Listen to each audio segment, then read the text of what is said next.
As usual, my scene transition never activates. Tech issues.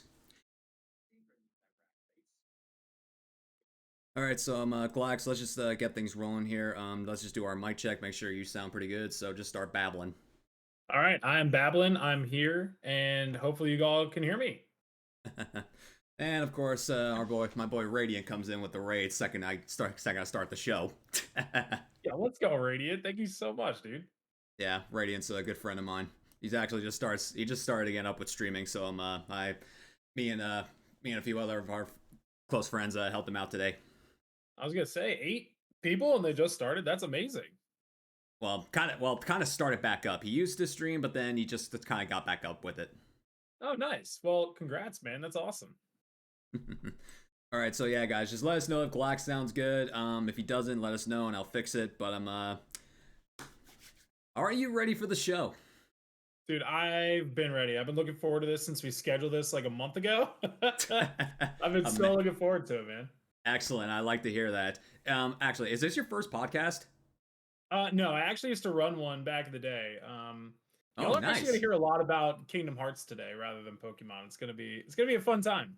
Yeah. We can talk a little about Kingdom Hearts. I can't give much, but I know you've been looking forward to the new Kingdom Hearts coming out. Oh yeah. Yeah, Kingdom Hearts 4. I know you're excited, man. I know you're excited. Yeah, I can't wait. But a lot of my streaming history has to do with Kingdom Hearts, believe it or not. So yeah, we'll talk more on that once we get to it. But anyway, ladies and gentlemen, boys and girls, and all the fellow Poke nerds of the world, welcome to the Poke Nerds Incorporated podcast, a Pokemon exclusive podcast just for us Poke nerds to sit down, relax, and get to know other fellow Pokemon content creators in the Pokemon community. I am your host, the Top Goon Spence of the Poke Network. And ladies and gentlemen, I always say we have a banger guest on the show, but we have an absolute banger guest here today, ladies and gentlemen, because you do not know who this man is. Allow me to introduce you to him. He is a grade school teacher by day, but the second the moon comes out, he is a shiny hunting kingpin and Kingdom Hearts fan, and just overall just radiantly happy human being. Because I always see a smile on your face. So, ladies and gentlemen, please welcome to the stream, Glaxon13.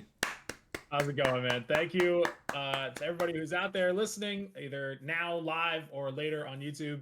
It is an absolute pleasure to be here. And yeah, I mean, being a grade school teacher, you got to have the smiles. You got to fake it till you make it, you know? Yeah, but hey, man, it's an absolute honor to have you on the show, Glax. I've been wanting to interview you for so long, and the timing came up right, so now it's finally time. Yeah, this is perfect timing, especially I think this is the first podcast since Pokemon Day. Is that correct? Yes, indeed, it is. The last podcast happened a few days before. Wow. Actually, before we begin, I need to ask you: because you're a teacher, do any of your students know that you do this? Unfortunately, yes. Unfortunately, yes. So it started years ago, but yeah, someone made the correct search. So my username was not always Glaxon13, which we'll talk about. Yeah, so it was kind of an experience, but if I know that I have a student in chat, I immediately ban them. So the thing with 8th graders is that they make it painfully obvious who they are. So yes, they don't try to hide it. They want that 5 minutes of fame, but yeah, so they get booted as soon as they make themselves known. But yeah, I understand that, man. They do generally know. Yeah, I understand that, man. I mean, sometimes it's weird that sometimes someone will come into I've had a few people come into my chat who claim to be somebody from my past, and like I think like one was a joke, but then the other one came out true, so it's like, ow, wow, I can't believe we're doing this. Yeah, it happens all the time. So okay.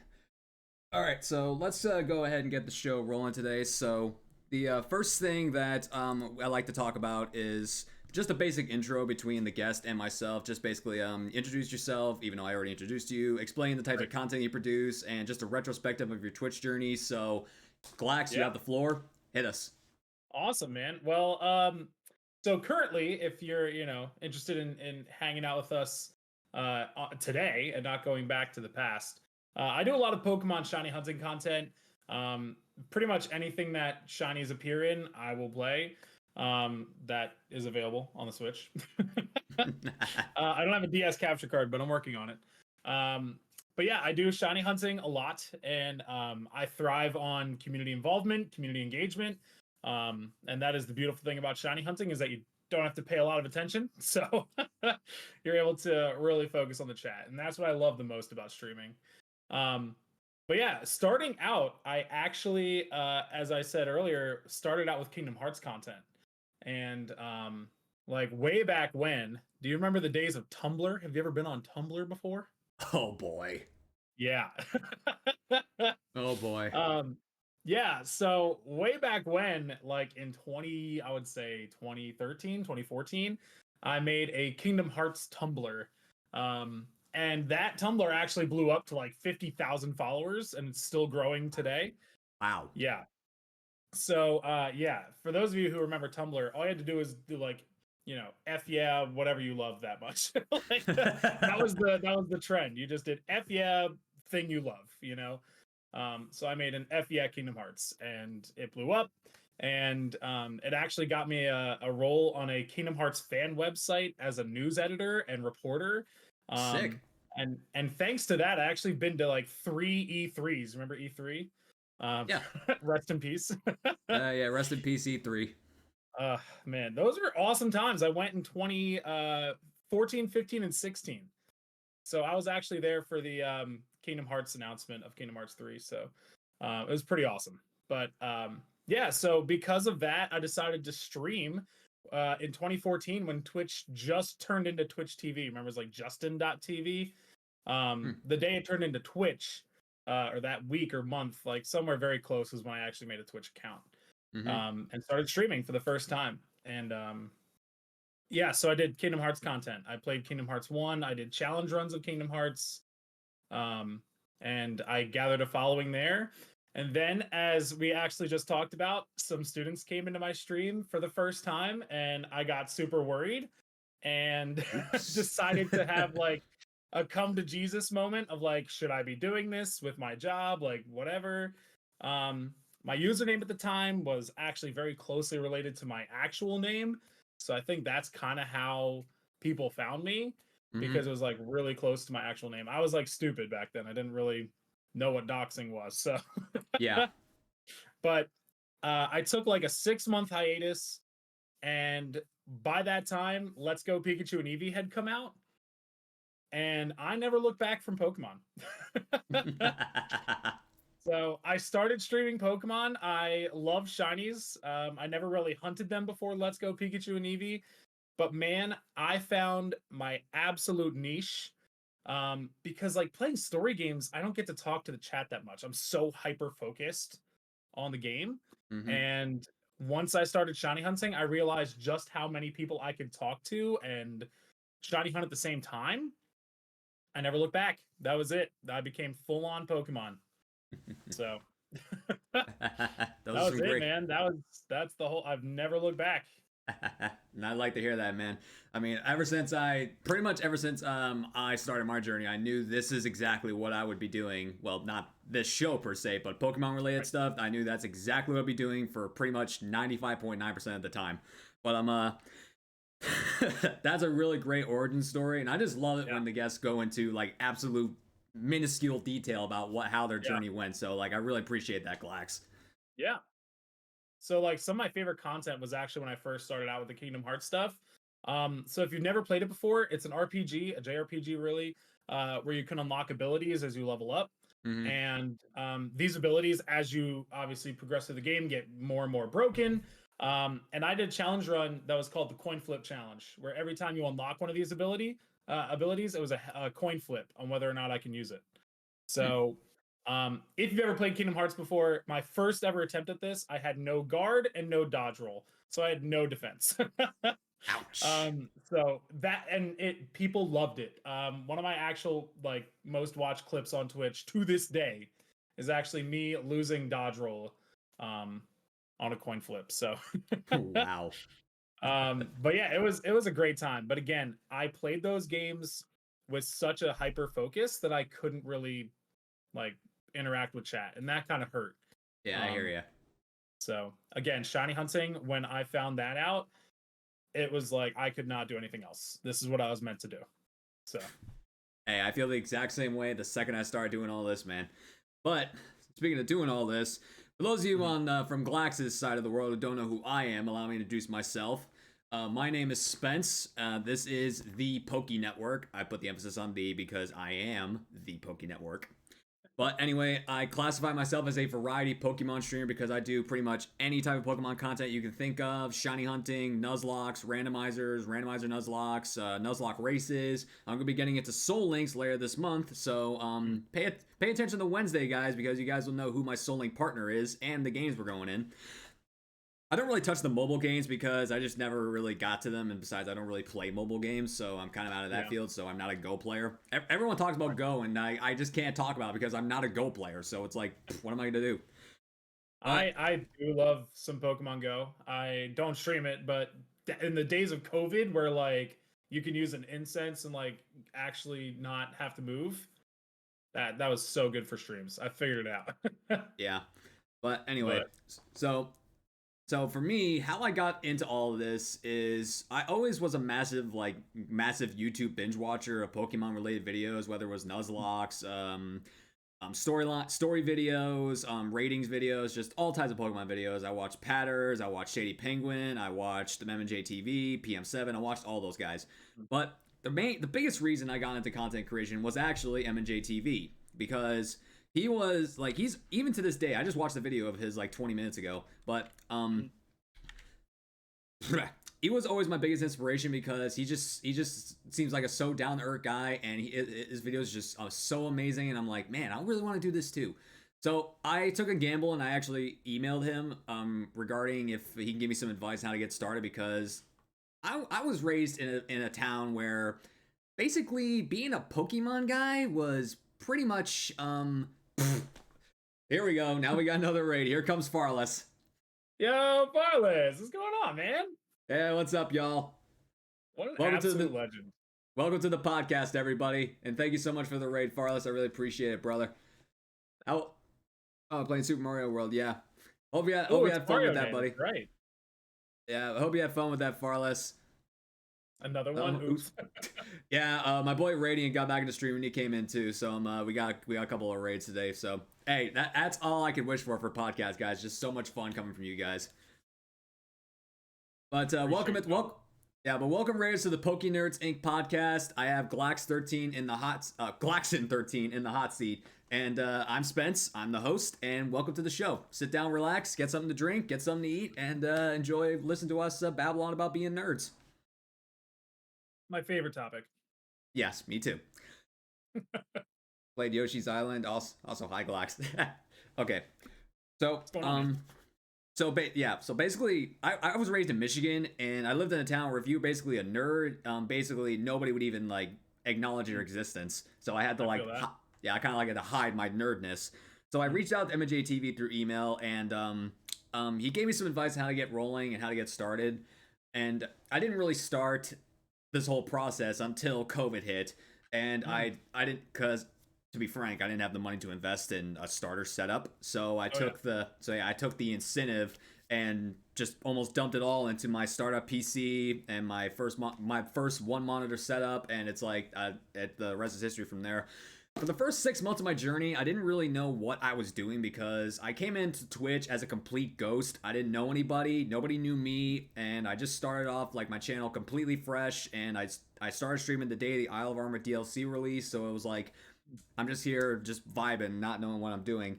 It wasn't until my friend, yeah, vibing. It wasn't until my buddy, my friend Power Punch Plays, John, rated me for the first times when I really understood the Twitch dynamic. Oh So yeah. after I met him, he taught me a few tricks of the trade, and then in January, I finally got affiliated, and then pretty much the rest is history from there. I started doing more Nuzlocks, I started doing more randomizers. I made like a death set schedule.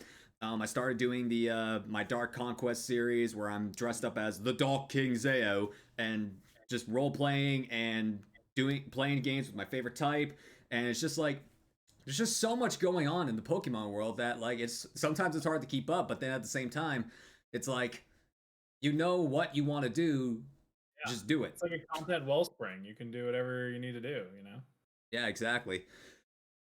But yeah, I that's was pretty much I always tell people that the day I knew I quote unquote made it on Twitch is my definition of made it is when like you mentioned having a set schedule. Like if you get to Mhm. the point where someone in chat can tell you when your next stream is going to be, you've made it. Like that's how you know. If somebody comes in brand new and says, "Hey, when's your next stream?" and somebody else can answer for you, that's not a mod.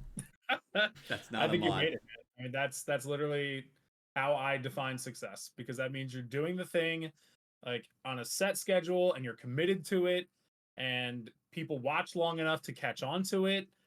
I think that's the definition right there. So, Hey, that's a great definition. I agree with you 100% on there, pal. I agree with you 100%. But anyway, yeah, that's the history of me. But let's get down to the origin of our channel name. So, where did Glaxon13 come from? And if you're okay sharing your previous username, what was that? yeah, so I will tell you that again, I am a huge Kingdom Hearts nerd. Now, when I came back after the hiatus and like the name change, I did not know that I was going to dive full force into Pokemon. Mm-hmm. So it's again a Kingdom Hearts reference. So in the Kingdom Hearts universe, oh, Kayla knows.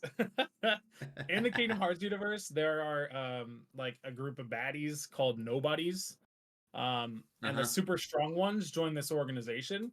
Um, so it's kind of like if someone in the game, quote unquote, unalives, their being is split into two parts. One is called a heartless, which is like the embodiment of the evil within their heart, Yeah. and nobodies, Mm-hmm. which Yeah, I is the remember that. embodiment of the good, but they're still being controlled to be evil. So it's just an embodiment. Mm-hmm. Um, and if they join this group, if they're strong enough to be a part of this group, then they actually take on their original name, like the person that unalived, with an X in it. So my real name is Logan, and if you jumble around the letters and put an X in there, you get Glaxon. So Oh, I see. So it was an so it's a name scramble. I actually didn't realize that. yep. So it spells out Logan with an X in it, and 13 because the bad guy organization is called Organization 13. So I see.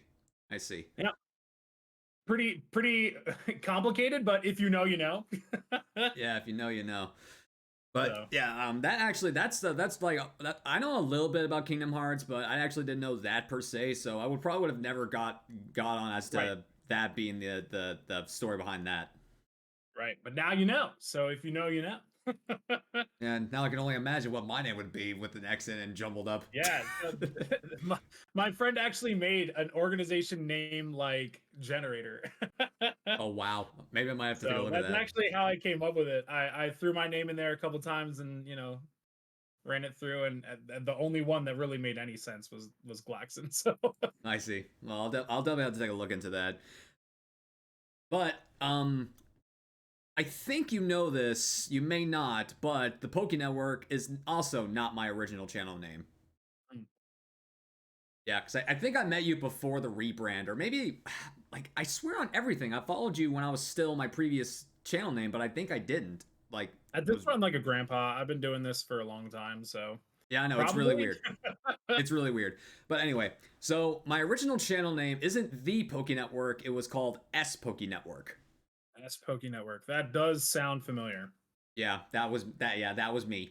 But anyway, allow me to explain why that came about. So when I started when I was creating my username, I knew I wanted Pokey to be my username because I wanted people to identify me as a Pokemon creator. Right. Because there's a good amount of people that have Pokey in their name, so they know they're Pokemon guys. So Pokey had to be in Right. there.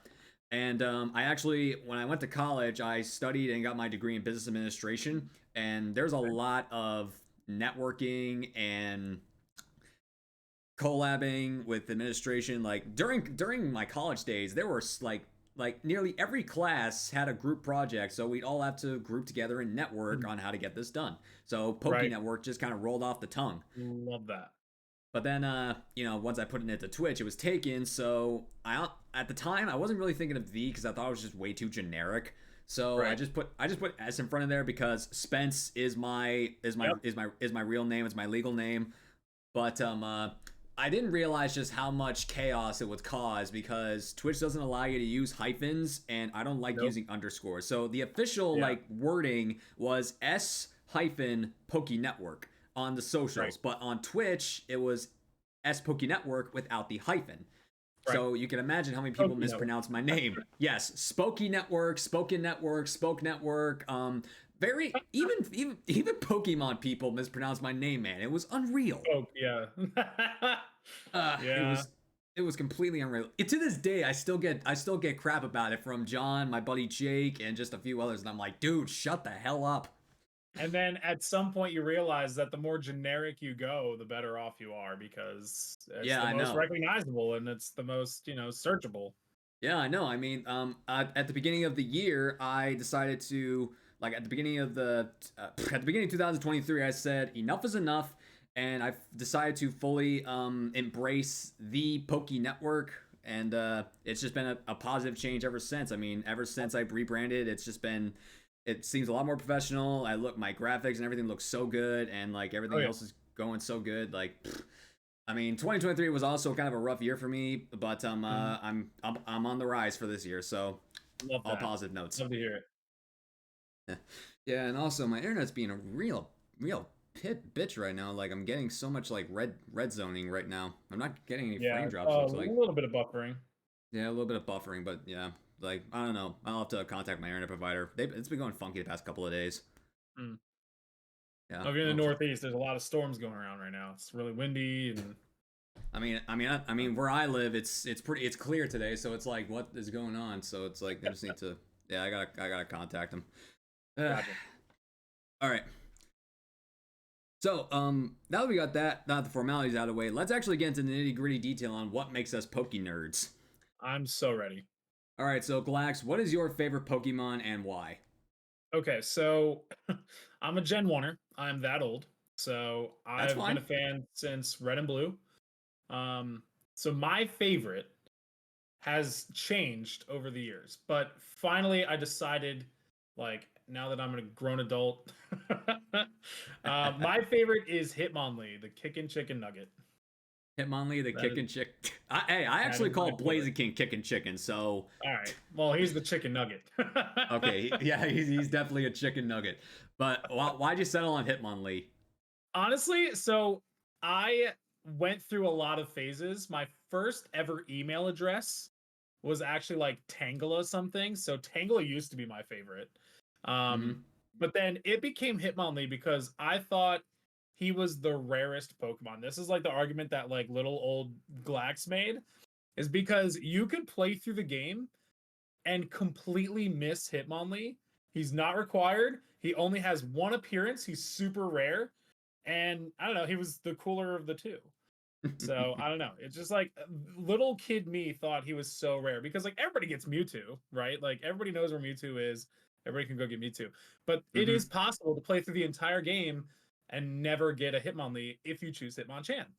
So I thought that was really cool. So it was really exclusive and and rare. But also he's really cool. I mean, I don't know. I got my plushie of him right here, so I'm not a fake fan. This is real. This is the only Hitmonlee plush that exists, and I own it. So That's cool. Yeah, I mean, I I own actually, every Hitmonlee TCG card ever released, ever. wow, Even the Japan exclusive ones. They're actually back on my shelf over there. I don't know if you can see them. Probably not. But that's actually really yeah, cool. he's just always been my favorite. That's actually really cool, man. Well, fun fact, I actually, when I was grinding in this, I actually found a random shiny Hitmonlee in one of my randomizers. Oh, that's amazing. Oh, I wish the shiny was better, but Yeah, it went from fresh chicken nugget to moldy. rotten chicken nugget. Rotten chicken nugget. All right. Well, my favorite comes as no surprise. He's the mascot of the channel, and I got a nice big old plush of him sitting center in my nerd cabinet. My main man, Wow. Obstagoon. Love him. I love him so much. Amazing shiny. Yes. Just overall fantastic choice. Yep, I got his Yep, special shiny card right here. Love that. Oh, what a But great yeah, choice.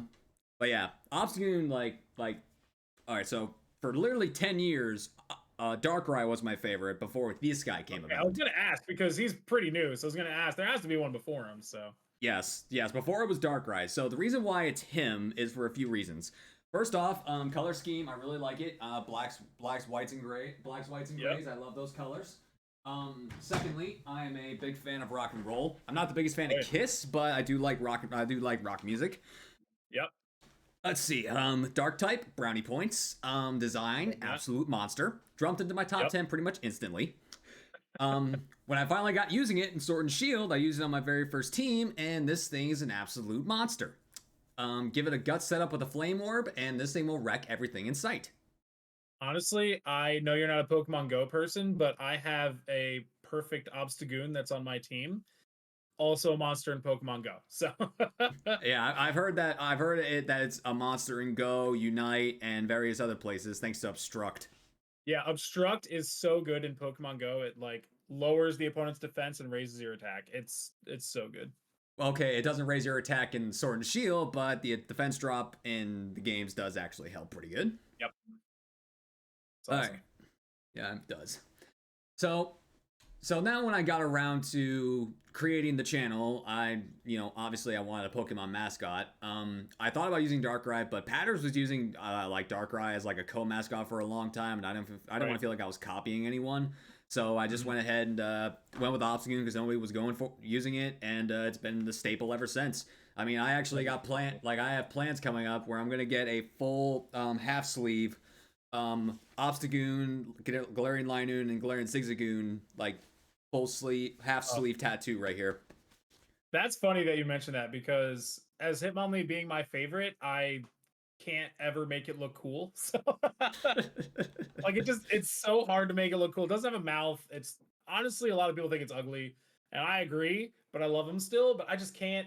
I would love to get a tattoo. I just don't think it would ever work because I'll never be fully satisfied with how it would look, but the next topic will sort of get into that. Yeah. So, what is your favorite shiny and why? My favorite shiny happens to be my second favorite Pokemon slash evolutionary line, period, and that is shiny Honedge. Honedge, I nice. love the Honedge and Aegislash line so much. Um, that I love medieval stuff and like swords and shields, which was like, you know, Yeah. you can imagine my excitement when Sword and Shield was announced. Yeah. But Honedge is like the perfect Pokemon. It's a steel type. It's got one of, if not the best shinies, like unanimously decided. I feel The like a blood lot of people sword love that is thing. the blood sword is definitely up there, man. So good. So that is by far and away my favorite. And if I ever got a Pokemon tattoo, which is kind of in the works, it will be Honedge related. So Yeah, like yeah, that one you can make look cool. that you can make the whole line look cool, no problem. Yep. Uh, yeah, well, my favorite shiny pretty much has all those color schemes of the blood sword, but instead of being it's actually still a Gen 6 mon, but instead of being a sword, it's a frog. So my favorite shiny is Greninja. Ninja. Yep. I was just about Yeah, to say. Nice. I love that. yeah, this I got this for one of my mods as a birthday present, or was it Christmas? I don't remember. But anyway, so yeah, I love Shiny Greninja. but yeah, it's actually my second favorite Pokemon of all time, just like how that line Yeah. is your second favorite. So we got that in common. But Wow. yeah, just that sleek black aesthetic with that red tongue, it Mm. just makes it look Yep. so freaking like it really emphasizes the definition of a ninja. Oh, If it was yes. any other color, if it was any other color, the shiny would not work. But black and red with that combo, Yeah. it would look so good. Yeah. There's so many good black shinies. Greninja just does it so much different for some reason. I don't know why. Like if Like the Greninja black shiny, and red. yeah, yeah, like I fully agree with you on that. Like if Greninja shiny wasn't as epic as it normally is, my favorite shiny would be Rayquaza Mm, because it's my favorite legend and yep. because I'm a Gen 3 baby, so it's my favorite legend Mm, and that black dragon, I mean, I cannot resist it, man. I love it. so If I could, I would love to do a full odds Gen 3 like, original Gen 3 shiny Rayquaza hunt if I could, but I can't. God. My community and I have this thing where like I love blue shinies. They're my absolute favorite. I Uh-huh. mean, Honedge gets the pass as being the favorite, but otherwise, like blue Pokemon are my favorite. Blue shinies. Gotcha. Um, so I always in every generation that they add new ones, I add them to the blue crew. We call it the, Blue Crew. the blue crew. All the shiny blue Pokemon. Yeah, I can understand that. All right. So, Glax, out of all the 18 types, which one would you say is your favorite? Anybody who knows me and has ever watched any Pokemon card openings that I've ever done knows that my mat here is covered with steel types. Steel is my favorite typing by That's far kind and of what I away. figured. Yeah, a lot of people know that about me. I hunted every steel type legendary in Dynamax Adventures first. That was like my thing that I wanted to do. Mm-hmm. Um, I just love steel types. They're my favorite. Um, there's just so many cool designs, and of course the Honedge line is a part of that. You got Scizor, Steelix, like just so many cool ones out there. Skarmory, um, yeah, Yeah, Excadrill. They're just I could list them all. yeah. If my boy Cyber was in here, you'd get along with him quite well because he's the biggest fan of Yeah, steel types I've ever met. yeah. They're just so cool, man. Duraludon, Archaludon. I still say to this day that Archelon should have been red, but I guess the blue will work. Yeah, it's fine. I actually took Archaludon to Charlotte Regionals last month, so Yeah, yeah, that's how much I I do love steel types. I yeah, I had to saw. make an Archaludon team. Yeah, I saw that, man. You said your favorite was Dark, right? Yeah, I mean, I kind of gave it away, but yeah, Right. ever since I was a kid, my favorite's been the dark type because sorry, I had my gum stuck on my tooth on there. But anyway, Okay. so dark type's my favorite because like I'm not gonna like sugarcoat it. I have been to hell and back in my entire life. I've been through some pretty nasty shit, but I'm not gonna talk Mhm. about that because that's not the show is about. But Right. I've always had like this darker outlook on life, Mhm. personally, and it's just been a really bad like mental stuff ever since then. Plus, dark types have really had a like I've used a dark type pretty much on almost every team I've used pretty much since I think Gen 4. I've always had a Yeah. dark type on the team and they've just been a real staple. I've always liked their designs. They're really powerful. And of course, my top 5 favorite Pokemon are dark types: Obstagoon, Greninja, Darkrai, Hydreigon, Umbreon. They're all dark types. I love every single Yep. one of them. Plus, I just love to give sympathy to them because they always get a bad rap because in Japan it's called the evil type, and Right. those little bastards are not evil. They are kind-hearted people. They're misunderstood. Yes, they are. Um, Hydrate. one of my favorites. Cheers, Radiant. One of my favorites, top 5 easily, is Houndoom. So I'm right there with you on Dark types. I love Houndoom. Unfortunately, I lost my Houndoom during my Scarlet Darklock. Oh no. Yeah, that was a big that was a big hit. Yeah. I was still shocked that I was still surprised that Houndoom with max special attack IVs and did it have a modest nature? I don't think it did. But anyway, max special attack IVs with flamethrower and with I think a wise glasses. It didn't Mm. OHKO Gita's Avalug, which it should have. Oh, I don't wow. know. Yeah, I don't know how it didn't, but That's it did. crazy. Yeah, then I got body pressed and bam. Oh, yep, super effective. And it's probably Yeah. 1,000 times heavier. Because it's defense stat. It depends on the defense stat. And Avalog's defense is like Right. 160 something. Yep. Ugh. Brutal. Yeah, that it was absolutely brutal. It was a bad loss, but yeah, I made up for it. I did a few. Live and you learn. Yeah, I live and learn. I made up for it. All right. So, what would you say is your favorite Pokemon game and why? And usually, by this point, I also ask if you like any of the spin-off games. If you have a Mm. favorite out of those, list that as well. So, go ahead. All right. So this is where you may or may not lose some viewers, and I apologize for that. But I have recently come to terms with being a content creator during this time and um, being able to see what has come before and after it. I really have to give my favorite to Sword and Shield. I Hey, just I feel like it is the quintessential Pokemon experience. I'm also trying to do the thing where I don't let nostalgia choose for me. mm-hmm. Um, I know. See, that's what I'm saying. I knew it right away. Hey, look, dude. I have mad respect for Sword and Shield. Without it, I wouldn't be a content creator. Hell, my logo to this day is the Sword and Shield is the sword font. If you don't know I that, know, my man. logo is the sword font, and it's gonna It stay is. that way because it's gonna be an homage. I do see that. And honestly, before probably last year when I made that decision, I would have said that Gen 4 was my favorite. Mm-hmm. Um, So like Platinum probably because it's the best of the three. Agreed. Platinum would have been my favorite, but I just feel like the quality of life improvements that came with the Switch titles have been like I can't go back. Like I cannot picture myself having to go to a Pokemon Center to change my Pokemon. I can't imagine it. HMs, who are they? I don't care about them. I don't miss them. I don't want an HM slave on my team. I just, it's just there are so many things that people take for granted from these Switch titles and they're letting nostalgia feed them. And I will help you see the light. Okay, Sword and Shield with the DLC, full DLC expansion included, is the quintessential Pokemon experience. Not locked shiny legendaries. Um, I mean, that's like amazing. Apparently, that is something that's hard to come by nowadays. So Yes. I was so um, pissed off knowing me that too. my ghost horse was locked. I want that Yeah, ghost horse so bad. honestly, and the fact that I know we had to go to GameStop, and I know it's annoying, but we got shiny Zamazenta, Zacian, and Eternatus in the gen they were released. That doesn't happen. Nope. Doesn't happen. Not It's in just this day not a and age. thing.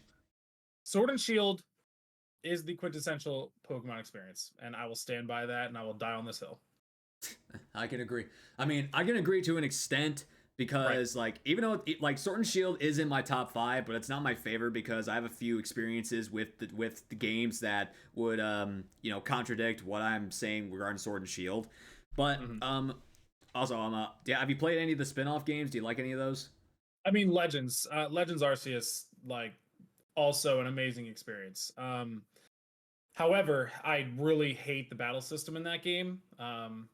I mean, the I good can news agree is on there's not a that. ton of battling that you have to do, but oh my god, like my level 100 whatever should not be outsped by level 30 Bidoof. Like I don't know what's happening. So, um, I can agree on that full-heartedly. But yeah, what am I saying? But anyway, so when I talk about this topic, I can't pinpoint one specific game because there's certain qualities of Pokemon games that everyone I believe has their favorites on based before an overall game. So when I say this topic, I say I have divided between 3 different categories because that's how I view these things. The game based on okay, their storyline, the game based on its Pokédex, and the game based on my personal overall experience. okay, So storyline wise, hands down, Black 2 and White 2 have the best written story of any main series Pokemon game to this day. Like Scarlet and Violet tried to put a little tearjerkers in there, but still nothing comes close to that. yeah, I would agree Plus with on you. top, yeah, plus on top of that, Hugh is the best rival in my opinion because Hugh is not out there for any reason other than to make sure you are tough enough to not hinder his cause of rescuing his Right, sister's Purloin. right, He is not out there to claim any titles or prove that he's better than you. He's just out there so you don't like make him lose or hinder his cause. Like right. I can really see that from him. Uh, Pokédex wise, I really love Pokemon Platinum because there's the extended evolutions came into play in these games, Yep, and there's Sinnoh's the goat. just there's so many Gen 4 Pokemon that I absolutely love. I love Infernape, I love Weavile, I love Drapion, Spiritomb, Garchomp, Lucario. I see that big old plushie in the back. Yep, my pride and joy. Yeah. Yeah, so just so many Gen 4 Pokemon I love and so many decent Gen 4 Pokemon you can use on a team. It's just so good to me how many good Pokemon there are in that game. Yeah, But based on my overall experience, I kind of got to give it to Heart Gold and Soul Silver because mhm, it's I mean, yes, it's like it's a, stereotypical repeat same, but it was my first experience with Gen 2 because I never actually played the original Gold, Silver and Crystal. and I So, wish I could have played it for the first time in Heart Gold and Soul Silver. Man, that game is top notch. yeah. But yeah, so like it pretty much set the standard for Pokemon for all future remakes. It set the standard. I mean, Yep. Oraz was pretty damn close, but it still doesn't touch Heart Gold and Soul Silver in my opinion. Yeah. You I know, mean, Pokemon. I agree with you that is the gold standard for remakes. Like, I would agree with you 100%. Yeah, I mean, Pokemon following you, just the updated battle mechanics for Gen 2, making Yep. Feraligatr finally liable with Waterfall. Yep. Ugh. then just on top of that, just like the Pokewalker was just something of its time that no one saw before, and we got it, and it's just so cool. It was basically Pokemon Go before Go was a thing. Yeah, it really was. You're absolutely correct. I mean, yeah, when I said Gen 4, like I really meant the collective. Yeah. I love both Platinum and Heart Gold Soul Silver. We were spoiled in that generation. Yeah, that gen we were absolutely that I fully agree with you. We were absolutely spoiled in that generation. There's no there's no going back looking at the golden years and looking at everything in the present. So there's like just think of the golden years as the happiest moments, but then just hope to God that they make up for it in this day and age. But that's the thing. Now, if you look at Gen 8, that's where we got Legends, we got Sword and Shield, we got Let's Go remakes. You know, like we ate good this generation. We really did. But yeah, we ate good in Gen 8. Just Gen 9 really needs to give us a little bit of a step up. You know. I agree. But anyway, so now that we moved on from that topic, let's get down to the nitty gritty hate. Our favorite. Our least favorite. Yep, our least favorites. So you're gonna get some real banter out of me, but I really want to know, what is your least favorite Pokemon and why? Okay, so again, you may or may not regret having me on, because I have some really, really hot takes. If you know me at all, you know that my least favorite Pokemon is Lapras. Lapras is my mortal enemy. That's a first. Yeah, and that's what I hear all the time. I'm like the only person I feel like that really hates this thing. Care to share? I would love to share. So, again, in Sword and Shield is when I actually began my VGC journey, if you will. I really got into it. I like started Gen 8 knowing I wanted to do competitive Pokemon after watching like the likes of Wolfie and A-Drive and everybody like doing the competitive scene and having fun with it. I decided to give it a try in Sword and Shield, and the very early stages of VGC had Lapras as a Gigantamax. And I don't know if you remember anything about Gmax Resonance, its special Gmax move. What do you remember? I remember it, setting up that Aurora Veil. Setting up Aurora Veil, doing ice damage, and setting Hail all in one turn is crazy to me. So, I saw it on every team. It frustrated me to no end, and I had a mortal enemy now. So I never really hated any Pokemon before that. So now it just gives me a fun story to tell every time. Well, to be fair, my buddy Dragon Tamer Tom, the only reason he says Esper is his least favorite is because of its Pokédex entry, and that's it. It's hard to find Pokemon to hate. Like, they're all so cool and lovable and cute and awesome looking, like one or the other. But Lapras being cute does not make up for the damage it caused. So, well, the Pokemon that I'm about to list isn't anything related to cute, and is probably one of the most disgusting creatures that has ever graced the screens of Pokemon. Apom. Nah. Hey, don't be pissing off Vera, all right? Don't be pissing off Vera. She loves Ambipom. Right, give me a hint. I want to see if I can guess it. It's a dark type, believe it or not. Wow. Okay. Ugly dark type. Scraggy? Nope. Huh. I'll give you another hint. It has a regional variant. Has a regional variant. Dark type. Oh, is it a Alolan Persian? Yes. You got it. That was pretty much a dead giveaway, but yeah, dude, I fucking hate Alolan Persian with every fiber of my being, dude. I hate it so much. I hate it so much. Not just the design, man. That design is absolutely hideous, but dude, it's just, it really is a major slap to the face for people who love dark types, and allow me to explain why. So, before Sword and Shield came about, which is why I have my mad respect for it, because it brought in Piers and Marnie, dark type gym leaders. Yes, awesome. But before that, the closest thing we ever got to one was Nanu, the Kahuna of Ula Ula Island. And it just had to be, his ace had to be that stupid butt ugly cat. Like here's the thing with dark types in Alola. Here's the thing. not counting the regional variants, there are only 2 native dark Pokemon in all of Alola. Oh, let me Guzzlord? guess. Guzzlord, and is one of them also an Ultra Beast? No. The other one is I wanted to say an Oricorio, but that's Kalos. Nope. I Oricorio's don't know. Oricorio's or is Alola. Yeah. Oh, it is Lola? Okay. I thought one of them was Dark type. What is Nah, it? What's the other one? it's Incineroar. Oh, wow. Duh. So yeah, it's Guzzlord and Incineroar, not including the The original. very not beginning including of the game and the very end of the game.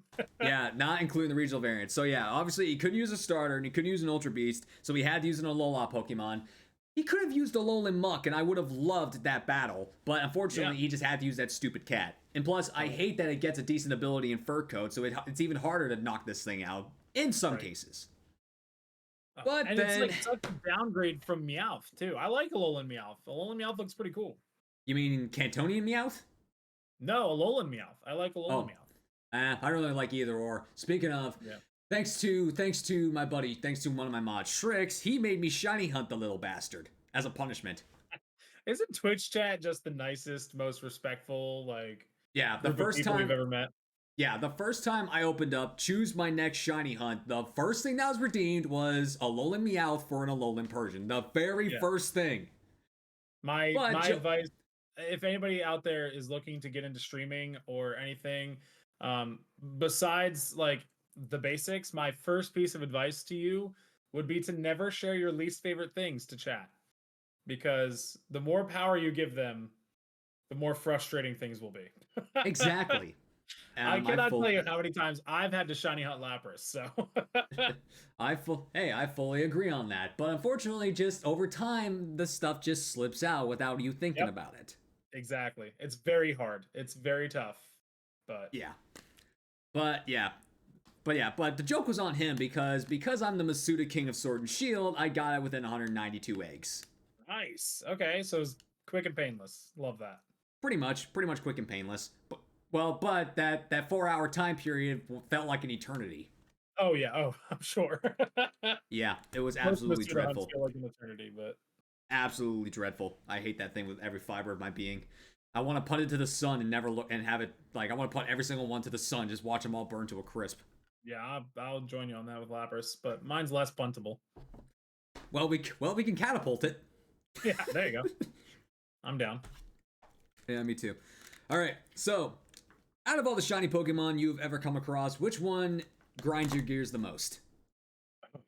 God, I've been sitting here thinking about this one, and I have a lot of really basic answers, like the ones that just don't change.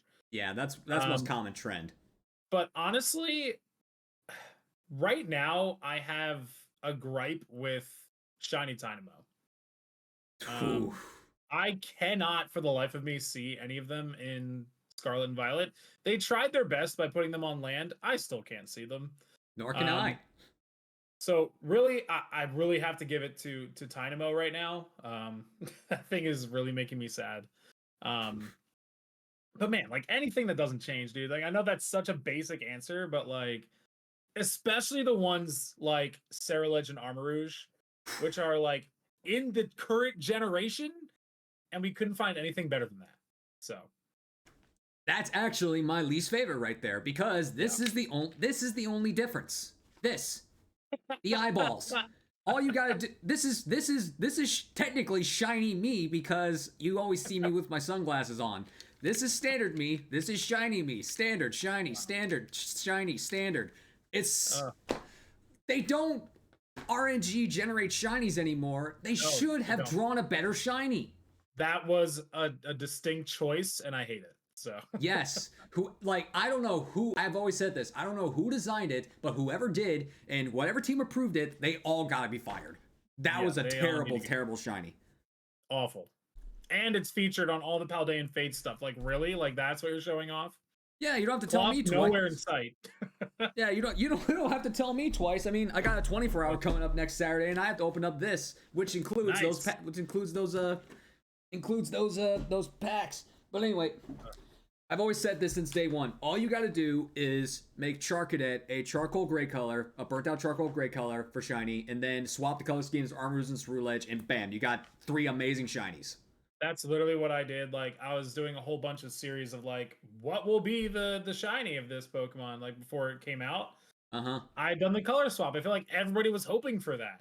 Yeah. And no, like that was the most basic thing they could have done.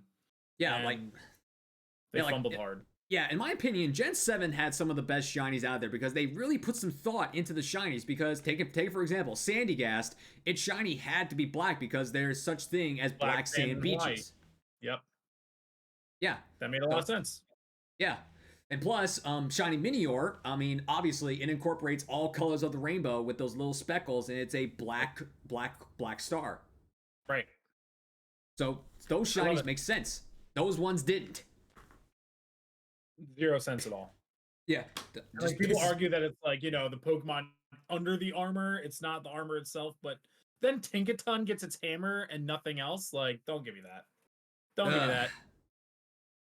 I got a love-hate relationship with Tinkaton because I used it in my first Scarlet team, but I love Corviknight, so. Oh yeah, me too. I mean, they're both steel types, so I love them both, but yeah, I mean, yeah, I got a love-hate relationship with it, but I digress.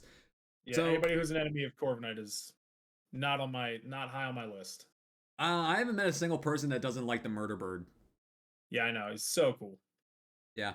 It's my favorite. It's my favorite. It's a regional bird, like without question. Yeah. But anyway, so what would you say is your least favorite type?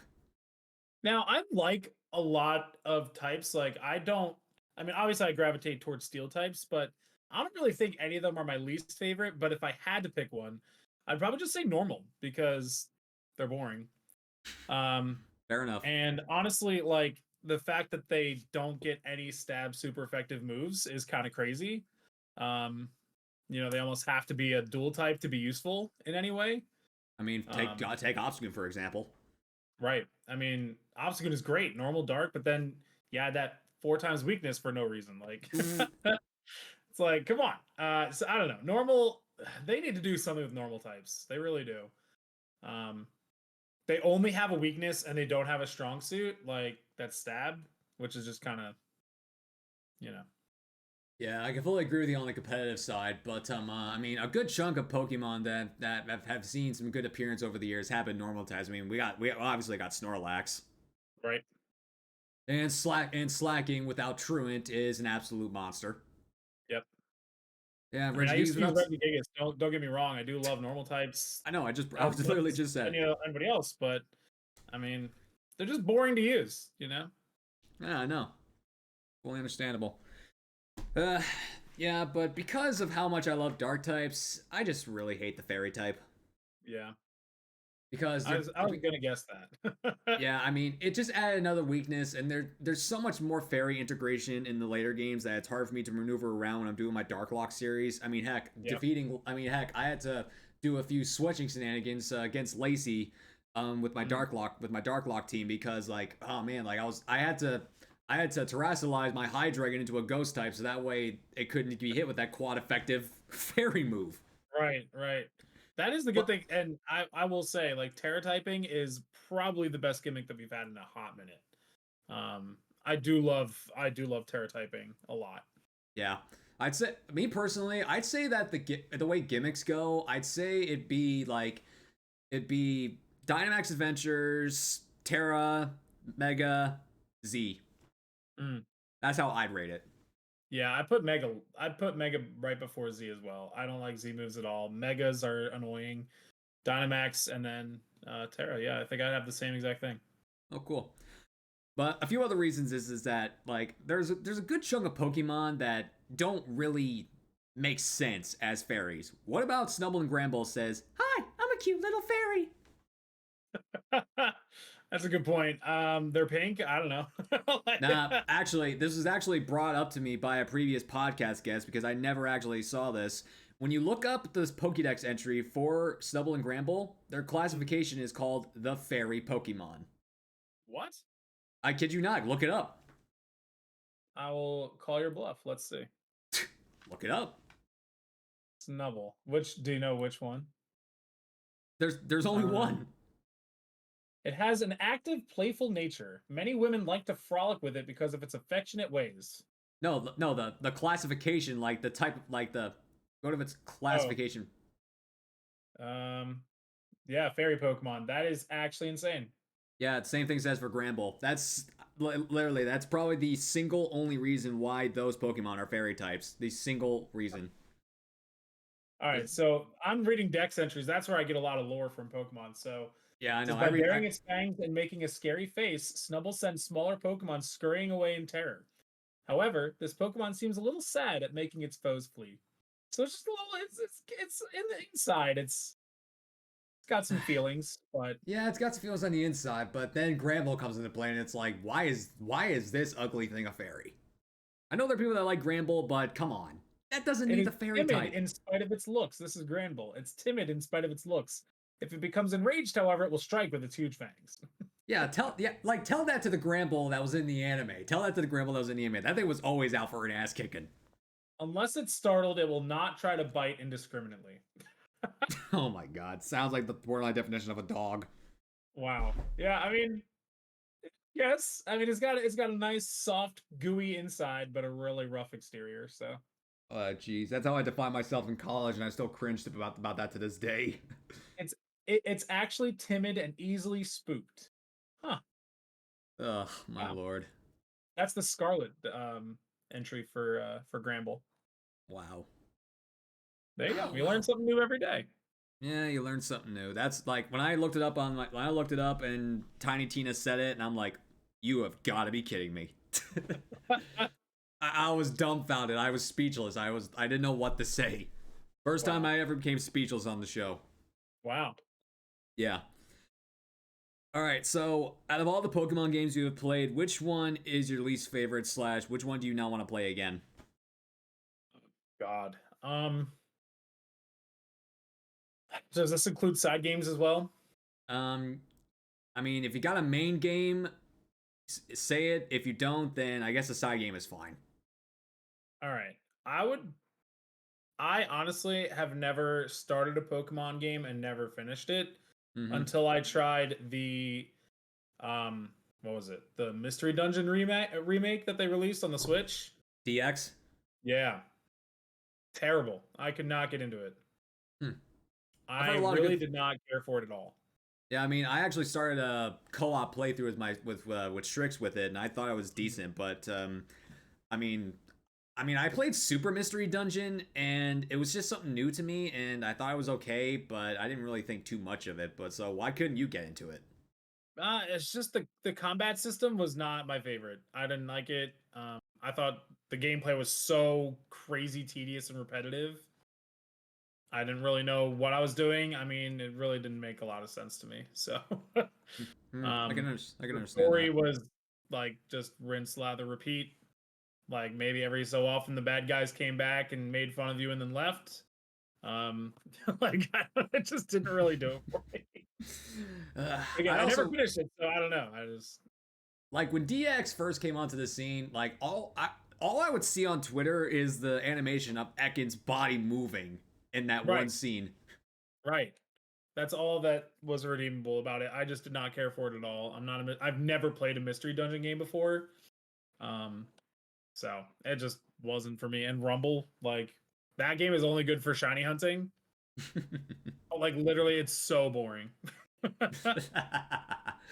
I just all right. I don't know. But as So far as mainline games, I would probably say that Gen 6 is the hardest one to get through for me.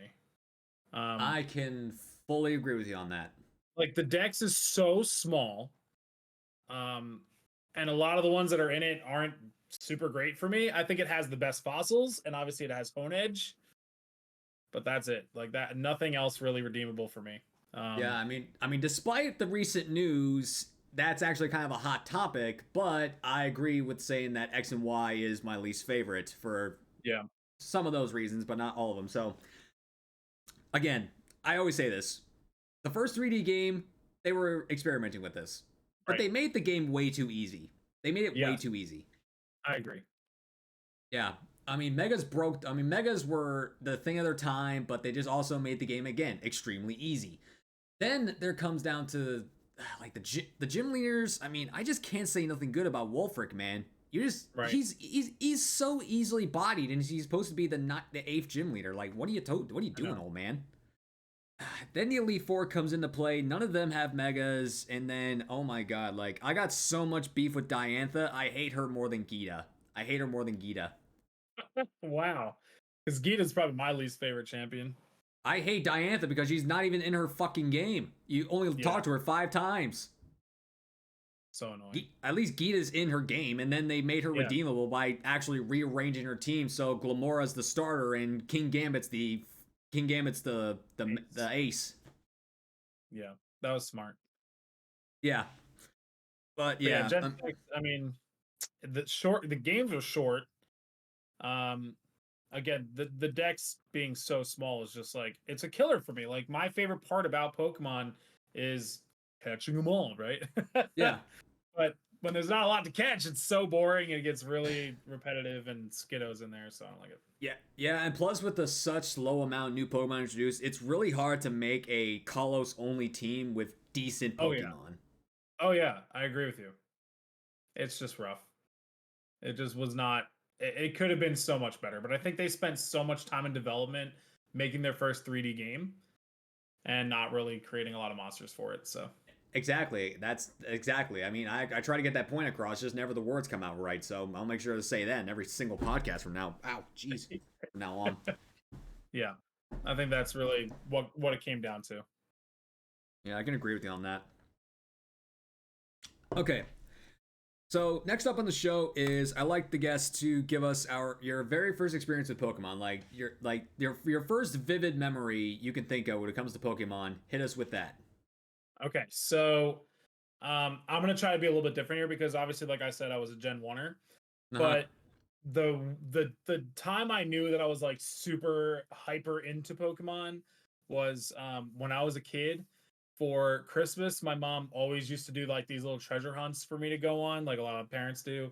That's cool. And the one at the end of my favorite Christmas ever was where I got silver version at the end of my little treasure hunt. And I played silver version all Christmas break and fell in love with Gen 2. It was like new Pokemon. It was just so cool. Cool. So outside of like, falling in love with the Pokemon cards and doing all that, that is like one of my most vivid memories of Pokemon. So that and going to my elementary school with like the Game Boy Color carrying case. I don't know if you'd like know it, like I know it. it was like this really bulky, like zipped up thing that you could put a Game Boy Color into. And it was like protected by a plastic covering, but it had holes where all the Game Boy buttons go. Uh-huh. And I had a Pokemon one of those with my lime green Game Boy. I was like the coolest kid. So at least I thought so. I mean, those were a thing at the time, so it's like if you had stuff like that, I mean, it made you one of the cooler people, I guess. Oh, dude, I had all the attachments, man. I was an only child, so I got like all the cool Christmas stuff. So I got the Game Boy Light thing, I had the mirror screen for the advanced. I don't know if you remember that. I remember it. Oh man, I had it all. It was what a time! What a time to be alive. What a time to be alive. I can agree on that one. I don't think I was actually. I don't know if I was actually. Let's see. That was probably about. Geez, when did the Game Boy Color come out? That was like what, 1990, 95, 95, 96. I might have been either born or being conceived during that time. It came out in '98 in Japan. 98. So yeah, I was just a wee lad. I was just a wee baby. Yeah. But anyway. But yeah, so because I was a wee baby and I was born pretty much the same exact year Pokemon was, I didn't really get into it until my kid years. So my first memory, I always bring this one up. It was a VHS tape with Pokemon. Yes, VHS were that old. Oh my god. If you don't know what VHS is, then look it up. Yikes. But But it was a 3 episode set of Pokemon because that's how they released them. They always include 3 episodes in Sure every do. Yep. every VHS. So the episodes were Shipwrecked, The Isle of the Giant Pokemon, and Tentacool and Tentacruel, which, fun fact, is now a banned episode in the United States. Yep. But I was just so mesmerized by this cartoon slash anime. It's like I didn't know the term anime at the time, so I just called it a cartoon. But Right.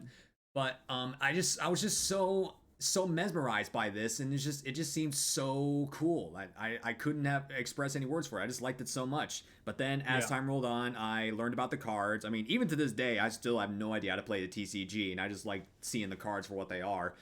Very first Pokemon game I played was Sapphire on my friend's borrowed Game Boy Advance, so I played that for a bit. Then first Pokemon game I started and completed was Fire Red and Leaf Green. Oh, But amazing. but yeah, that's just what kind of led on the road, and probably the biggest reason why, jeez, it's hard for me to explain. Like, I like the fact that Pokemon is forever changing slash evolving because, like, as a person on the autism spectrum, like, we need to have things like usually we don't like change, but the fact that Pokemon just keeps keeps getting better or keeps growing every single year, like, it keeps me invested because I just need stuff like that to like keep me like interested in doing all this, if that makes any sense. No, I feel you. I mean, just as a content creator, I mean, having stuff so fresh and so new is really helpful. You know, it is nice to see that they are changing up. What we thought was a formula is no longer a thing. Like, there is no formula anymore. Nope. There just is none. Nope. So that is nice to see. I'm actually really glad. I like this experience better. Going into that Pokemon Day, having no clue what they were going to announce, all had our ideas, we all had our formulas laid out. They didn't go with it. So it was the most Yeah. exciting reveal I think we've had in a while. Yeah, I mean, we'll definitely talk about that later on in the show, but for now comes one of my favorite segments of the show called the emote elaboration. So, Glax, go ahead and post some of your favorites slash best or all of your Pokemon emotes in there and explain like why they're a thing and potential and if possible, who made them. Okay. I'm gonna start with one of me because it is kind of Pokemon related. That is a GIF called Glaxon JSC. Um, so way back Okay. when shinies were really exciting to get, um, I would leap out of my chair and spin around and clap because I was just so excited. So somebody clipped that shiny reaction in particular, and we made a GIF out of it. I see. So that was my shiny reaction, jump, spin, clap. Um, this is one of my favorites. We have a shiny Brabombi as our praise emote because way back when I did a community egg lock for Pokemon Sword and Shield, Uh-huh. and my starter was a cutie fly. Oh, That was the dang. first egg I hatched. Now you might say like, "Oh, that's gonna suck." This thing was bred to have the best nature and the best stats, and it had Moonblast, which is an egg move, Oh, it had Moonblast right out of the gate. Okay, that's a little bit right out of the broken. gate. And yeah, that thing carried me all the way to the end. So I named it God, and now there is a third or fourth God in the Pokemon universe, and it is Rabombi. So, um, That's cool. this duo here, Shuckle in Distress. Mm-hmm. Um, it just so happens that Shuckle is my longest hunt outside of the other one that I'm boasting right now, which is Pyukumuku. Pyukumuku is my longest hunt ever. I decided to be a mini Rev, right? He was doing his Yeah. little Phoebus hunting. I decided to go for Pyukumuku, which is only encounterable in Sword and Shield via fishing in one spot. Okay. It has a 25% encounter rate. Okay, so you do the math, 1 in every 4 casts should be a Pyukumuku, right? Uh-huh. That thing took me 14,000 casts. Oh, damn. I phased on 4 Shelder and 1 5% Cloyster. Wow. I got a shiny 5% Cloyster before I got Pyukumuku. which is a 25% encounter rate. Damn. So it took like 8,000 Pyukumuku, 14,000 total. It was crazy. I faced 5 times, and I made $100 on a shiny Shellder during that. Fun fact. That's a good one. This is probably my favorite story. This is probably the last one I'll share here. That is a shiny Applin. Okay. So I was going to pick this as one of my clips that you asked for. But I'll explain it now because I saw the emote thing. I was like, oh, this is perfect. Yeah, fun fact, I actually saw that clip, so I need context for that. So please tell me. I'm really excited. So this Applin clip, it was my longest egg hunt at the time. It was like coming up to like 1,600 eggs, which I thought was a long time because like you, I was also a Masuda King. I rarely struggled in Masuda hunts. But this one in particular gave me a lot of trouble. And I had the GIF of the shiny Applin on my stream at the time, right? Like, this is what I'm hunting. So I thought it'd be really funny to put that GIF and line it up over where the Applin would hatch. Oh, right? So that's what happened. Yes. So I hid the GIF, and when the egg hatched, I made it appear as if that were the shiny Applin using the GIF. And the time I did that, it was the shiny. So the shiny was actually behind the GIF. I thought it glitched out there for a second. I was like, what the fuck just happened? Yeah, no, it looks like there's 2 there, but that's because one of them is the GIF and one of them is the actual shiny. Wow, like I looked at that and I'm like, okay, I need context behind this. I was actually gonna ask you about that when we got to like watching our clips and whatnot. So it's like I'm like, okay, so that is actually really like the timing and whatnot. That's just too perfect. You can't make that shit up. Perfect. Yeah, it was absolutely insane. But yeah, I mean the rest, I have a ton of Lapras emotes. And yeah, I mean I have a couple Kingdom Hearts ones. I have a sweating Mickey Mouse and Sora about to bonk people for our ban emote. I have emote that is my cat. I need to get a new one for my other cat. Yeah, I got 2 cat emotes. One's one's a memorial now. Aw, I'm so sorry. Yeah, that's.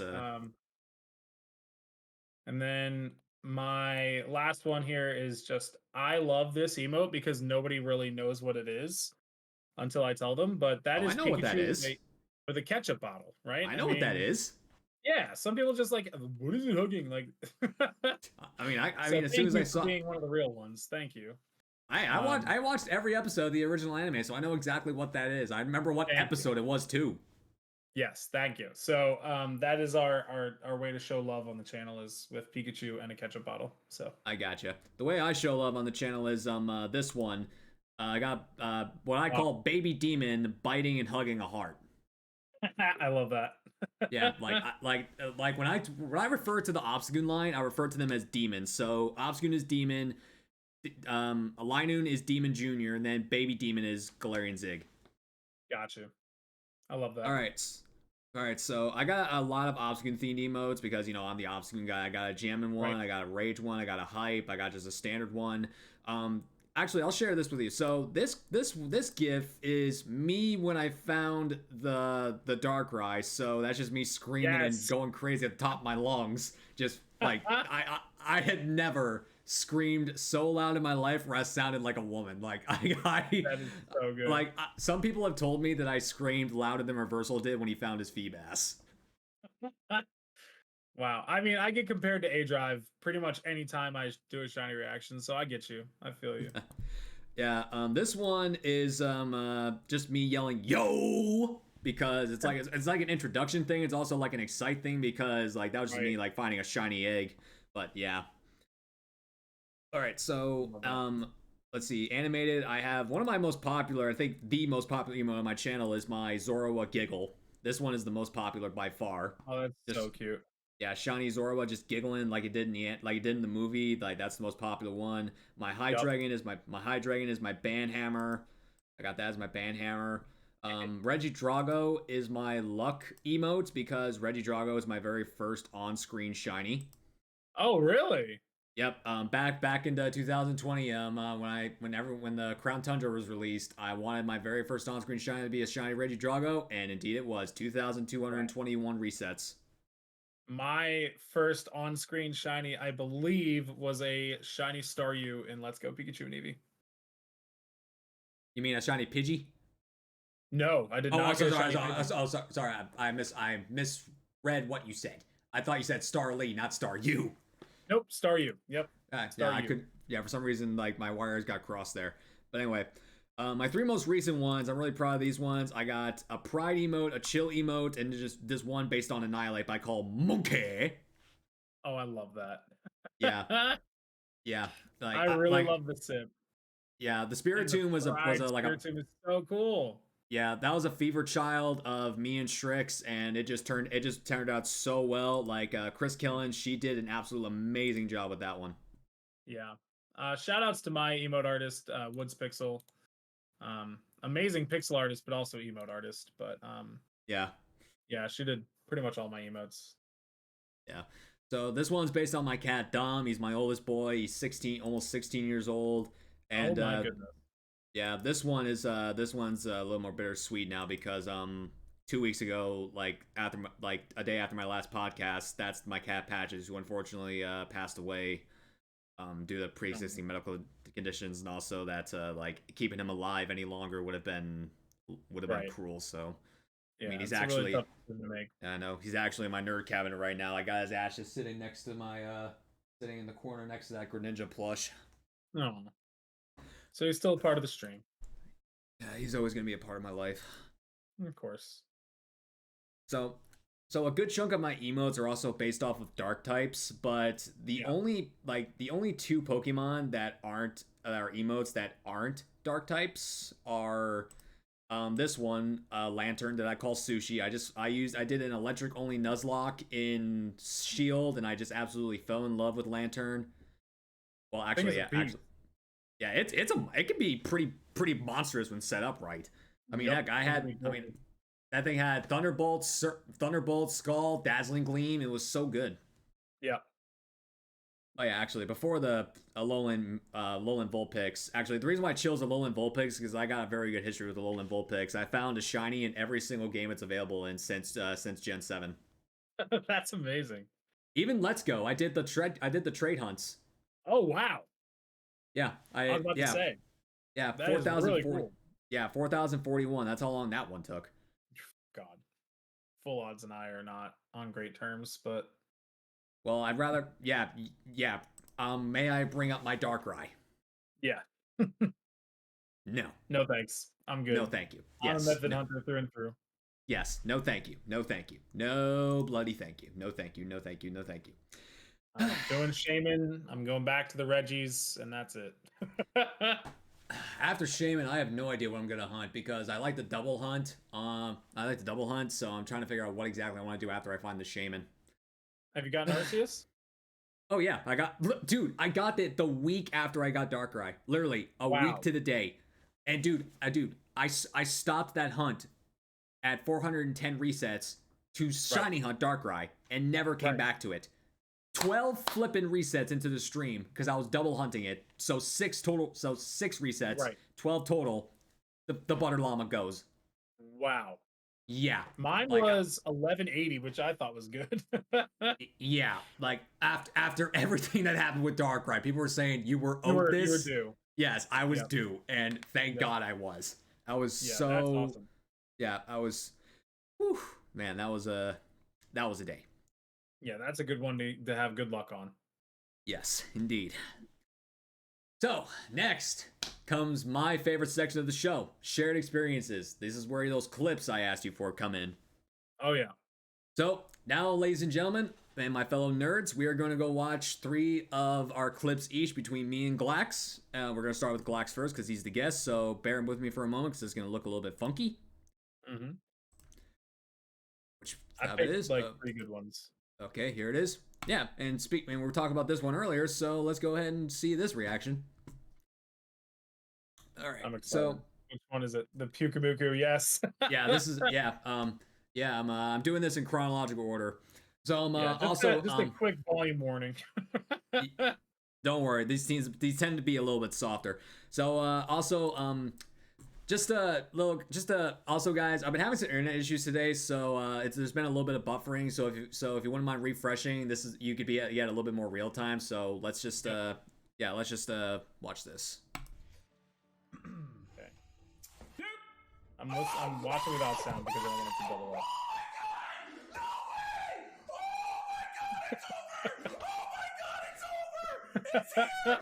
You were just pointing at the screen, like saying it's over, like a little kid.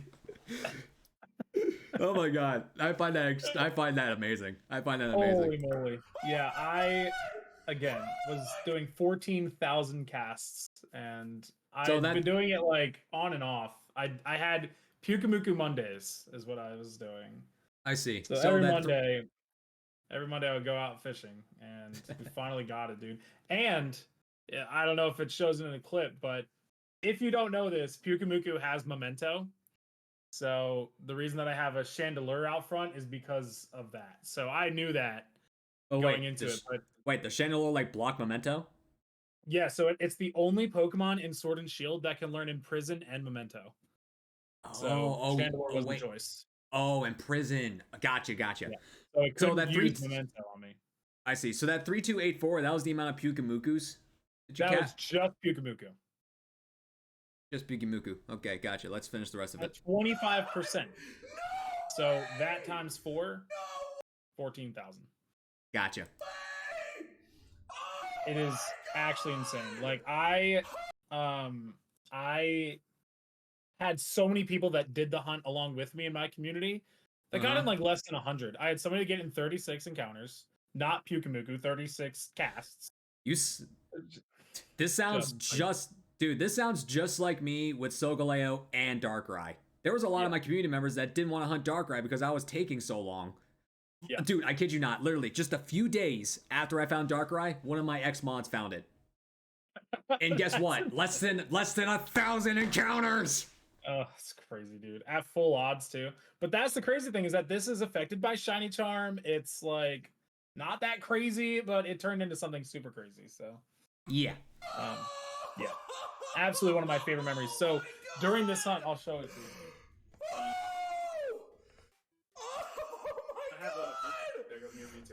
I have a couple plushies, so a couple of my community members really fed into this. So I have a giant Pyukumuku plush and a shiny crocheted Pyukumuku. So oh my god, these are like just because of that story. That's like all they saw on stream for months. So dude, they saw nothing. Part of your history, you know. Dude, for like almost a solid year, they saw Darkrai twice a week for nearly a year. That's why I started doing other hunts besides that hunt, so that way people wouldn't get too freaking bored.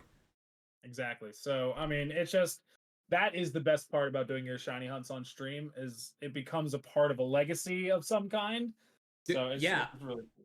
I mean, I don't like to toot my own horn here, but the second I found out Darkrai, I instantly started proclaiming myself a pro shiny hunter. It's a skill thing. It's a skilled hobby.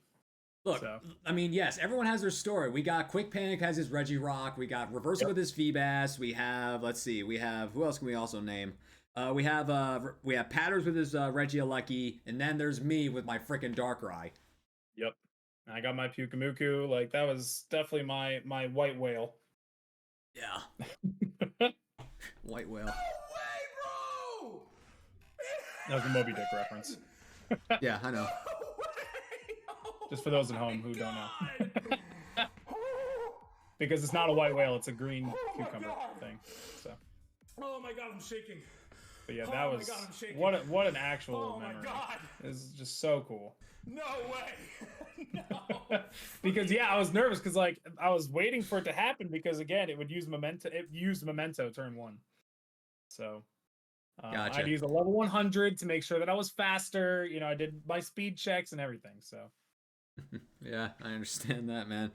I actually use a shiny Chandelure for my my Flame Body Mon when I'm doing my Masuda hunts. Nice, I love that.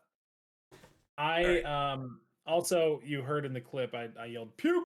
That was like our like the second the shadow came into play, it's like puke, and then as long as every time one came up, we did puke. Like to get people like to watch if they weren't watching. They'd like look at the screen. That was our cue. I gotcha. All right, so we talked about Arceus, so let's see your Arceus clip. 1180, dude. It's not too loud. Love that. Oh man. Oh my god! So as you can see, I was also double hunting. The Dynamax adventures going on. It's here! Shiny Asking my volume was okay. Yo! We did it! Oh man. Oh my god! No way! God, what a moment. Yes! Yeah. What a moment. I wasted no time. Oh my I knew god! exactly what to so do. under odds! Yo! I have just the I did thing not for use my this. Master Ball on my Palkia. I'm not. You can hear it. Wait, you used your Master Ball on that or no? On Arceus, yeah. Yeah, I didn't waste any time. I used my I had two Master Balls, so I used one on Arceus and then I used one on Darkrai because I was not gonna mess that one up. Yeah, I had a community member send one over for Shaman because Yeah, I got one for Shaman too. So, Shaman with seed flare like only being a 5 PP move. I'm not trying to. okay, so let's talk about this. Glaxon here is actually like less than like just a little over 12 hours off from just claiming one of the most notorious shinies in all of DAs.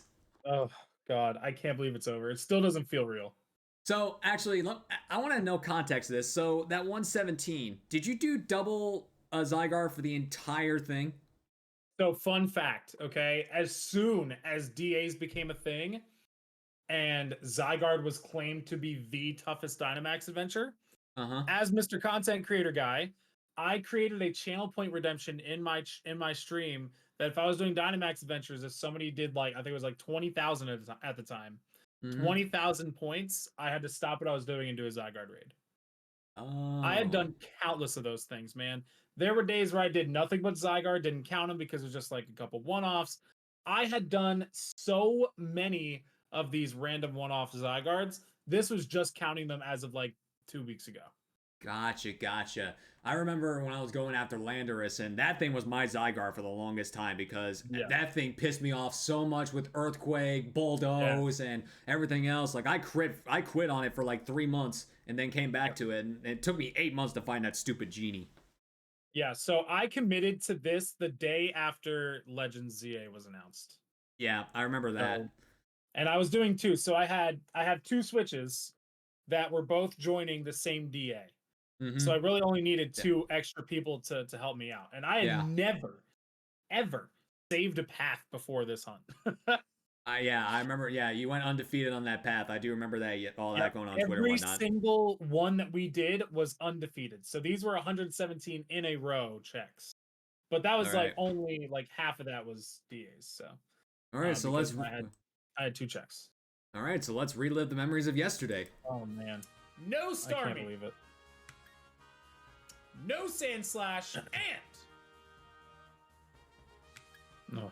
Shiny Zygarde! We did it! Yes! It's over! Yes! Shiny It took me so Zygarde! long. Let's go! Oh my god! Oh god. Perfect. Like, tell me Perfect. one Scarlet and Violet shiny that would make you do that kind of What? reaction. The dips! An SV shiny. Oof. Like, I don't like. They just don't hit the same, man. They do not hit the same. That's why I just really love Sword and Shield for what it is. Well, I did do a little bit of freak out when I was doing the starter hunts, but that was pretty much it. Yeah, Masuda, I guess, but like anything in the wild, like they would never compare to this. No, They're just I can't like- agree. Just such a better experience. Thank you, Farless, for I agreeing. could cry. Yes, I agree with you on that, Farless. I agree with you on that 100%. So, my history with Zygarde is basically this. I didn't keep track of how many I did, but I only kept track of the completed ones. So I think we only did it for a couple of weeks, but 39 completed. I got Zygarde. Yeah. Yeah, I don't like tooting my horn, but I just wanted to tell you how long it took me to get it, or how long that it took me for a solid hunt. Because I remember doing Zygardes on and off for a bit, but but I didn't like keep track of the entirety of it, everything. Right.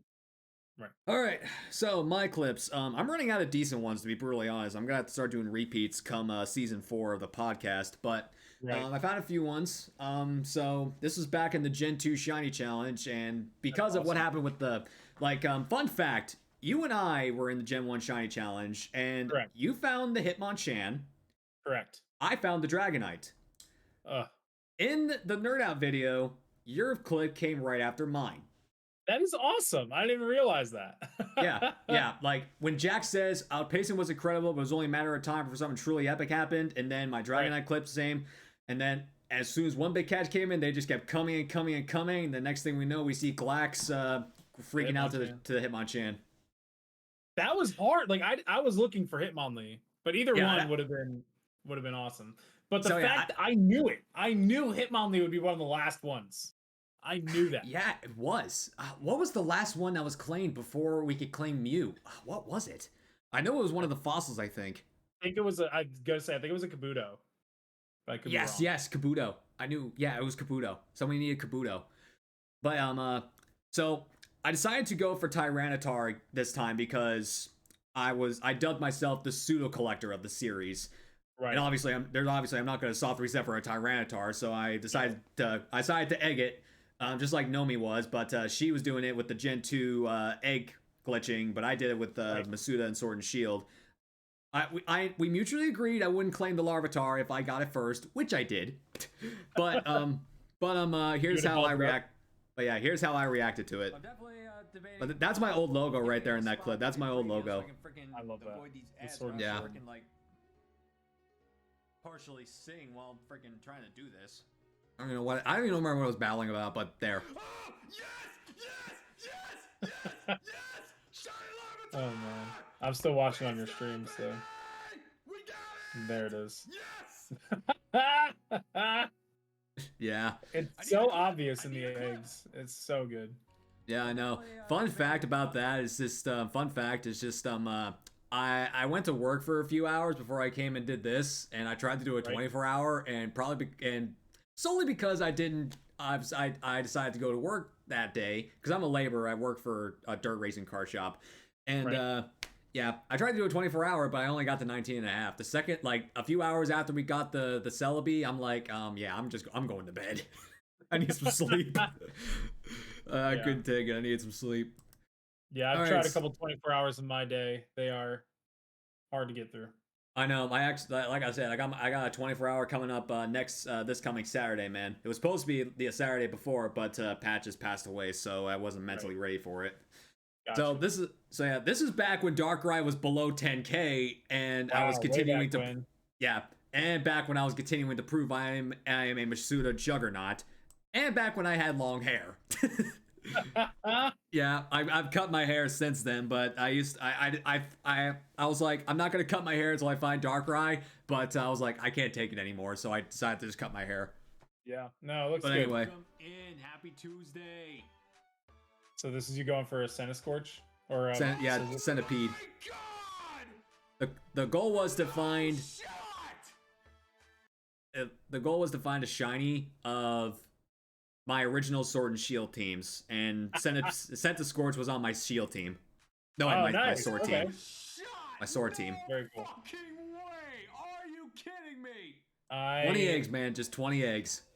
So this is actually I almost picked this one as well, but way back when my first ever Sword and Shield hunt was for Impidimp. Now, little did I know, the Impidimps in Glimwood Tangle were not affected by the Shiny Charm. Nope, they're not. So I did the Mushroom Impidimp hunt, and I got it in 134. I didn't keep track, but I believe it took me like maybe 2 or 3 hours to find mine, but I don't remember how Yeah, many it times was- I ran away from them. Yeah, it was Yeah, really, and I really used easy. it. Yeah, and I used that on my original Shield team. So I actually used a Shiny Grimmsnarl on my OG Shield team. That is All right, cool. so context behind this. So I was playing a Pokemon fan game called This Gym of Mine. Have you heard of it? No, I've not. So it basically the gist is that you basically get dropped into this town and you're essentially the new gym leader of this town. And it's a little bit underdeveloped, so you need to develop it as a gym leader. And the second you get into the game, you can actually choose what type of starter type of gym leader you are from all the 18 types. Of course, I went for dark, so that's what I did. And so the shiny odds in this game are the same as X and Y. Really, the standard 496 shiny odds, 496 shiny odds. I was only trying to get a decent natured Pokemon from this, and yeah, the rest speaks for itself. So just watch this. Okay, that's it. Let's see. Wait. No!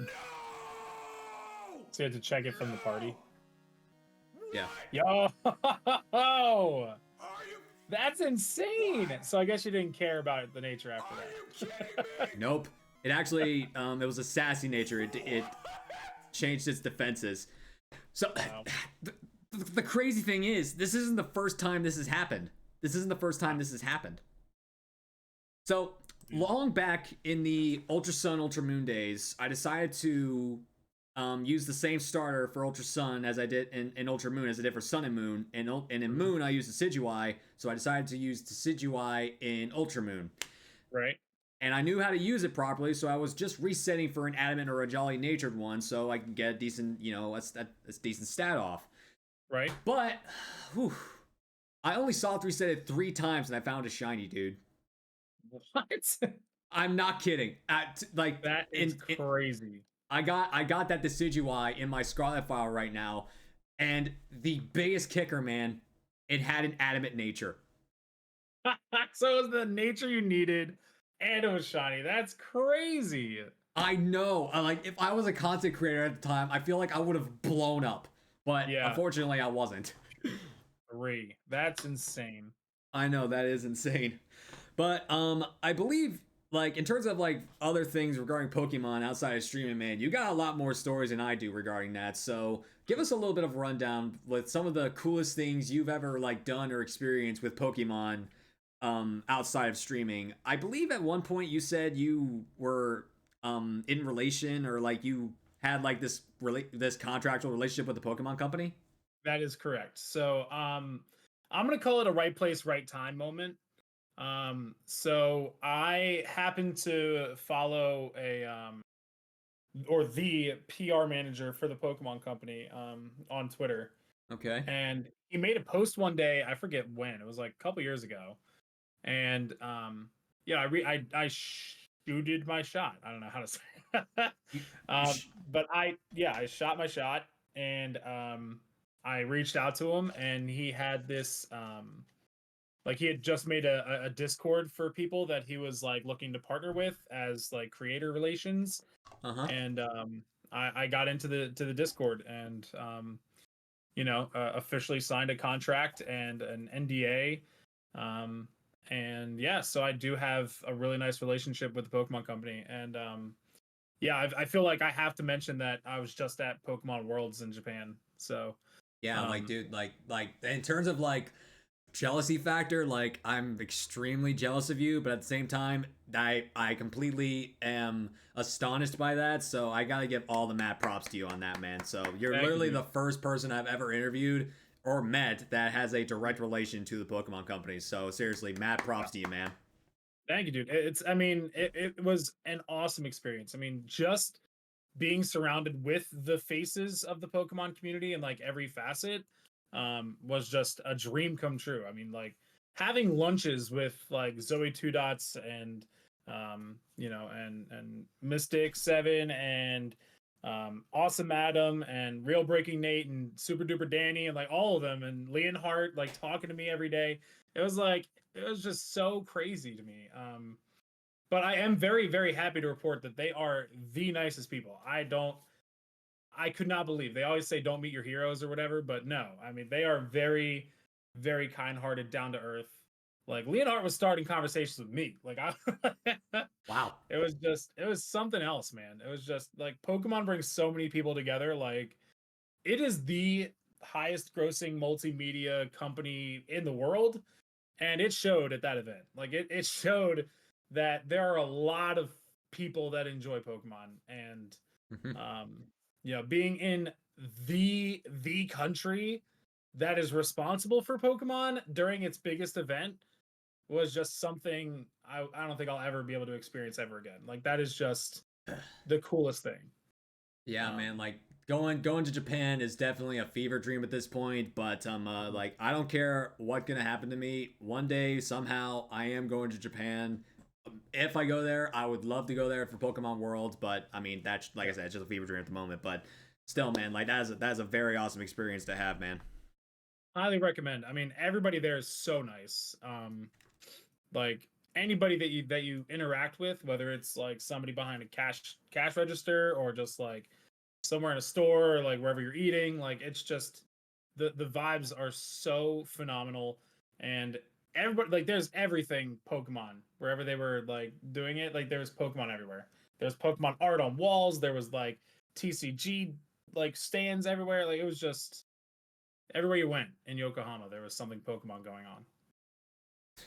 Wow. So yeah, I highly recommend. I mean, I want to go back already. You know, I never thought it'd be possible, man. but it happened. So give us a little more detail about your VGC experience, man. Like, I mean, what's the highest you have ever placed in a tournament like that? So I've only ever done 2, like in a regional, and I my first my first try went like 3 and 6. They're like 9 rounds.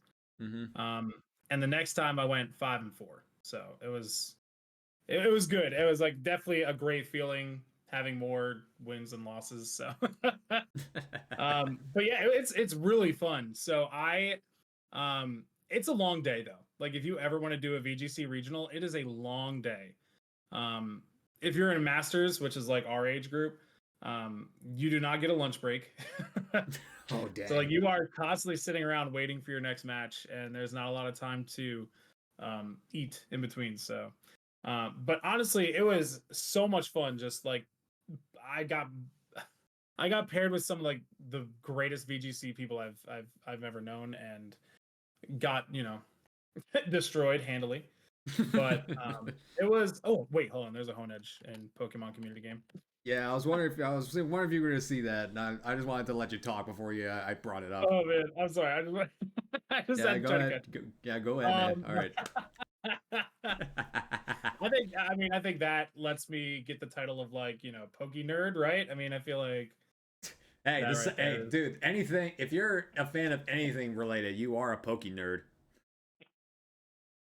Sorry. Anyway. But yeah, I mean, it's a lot of fun. It's tough. It's really cool coming up with teams and practicing them before you actually see them like on a real stage. And I will say open team sheets, if like you're playing online, it's a very different game. It is incredibly different. So you actually get a sheet with your opponent's like entire team, their entire move list, their Terra type, their ability, their item, everything, which you don't get in an online experience. So very different strategies. So it's hard to prepare for, is what I'm trying to say. Yeah, I can understand. I can see that definitely. You're a nerd. Yeah, just simply because like, jeez, should I? Hold on, let me see if I can. Do you want to know like the single clip that originated the whole nerd trend? Absolutely. All right, hold on. Let me see if I can go find it really quick. It's one of my. It's all right. So literally, it was literally me just saying the word on a single clip, and it just stuck ever since. I don't know how or why, but it just did. All right, where? Okay, for those of you watching on YouTube later, I did catch the Honedge, by the way. So yeah, yeah, that's pretty cool. Okay, so let me do my tinkering here really quick. This happened in Legends, and literally this is it. This is all it is. It's a 4-second clip, and here it is, the original. I'm gonna turn your stream on just for.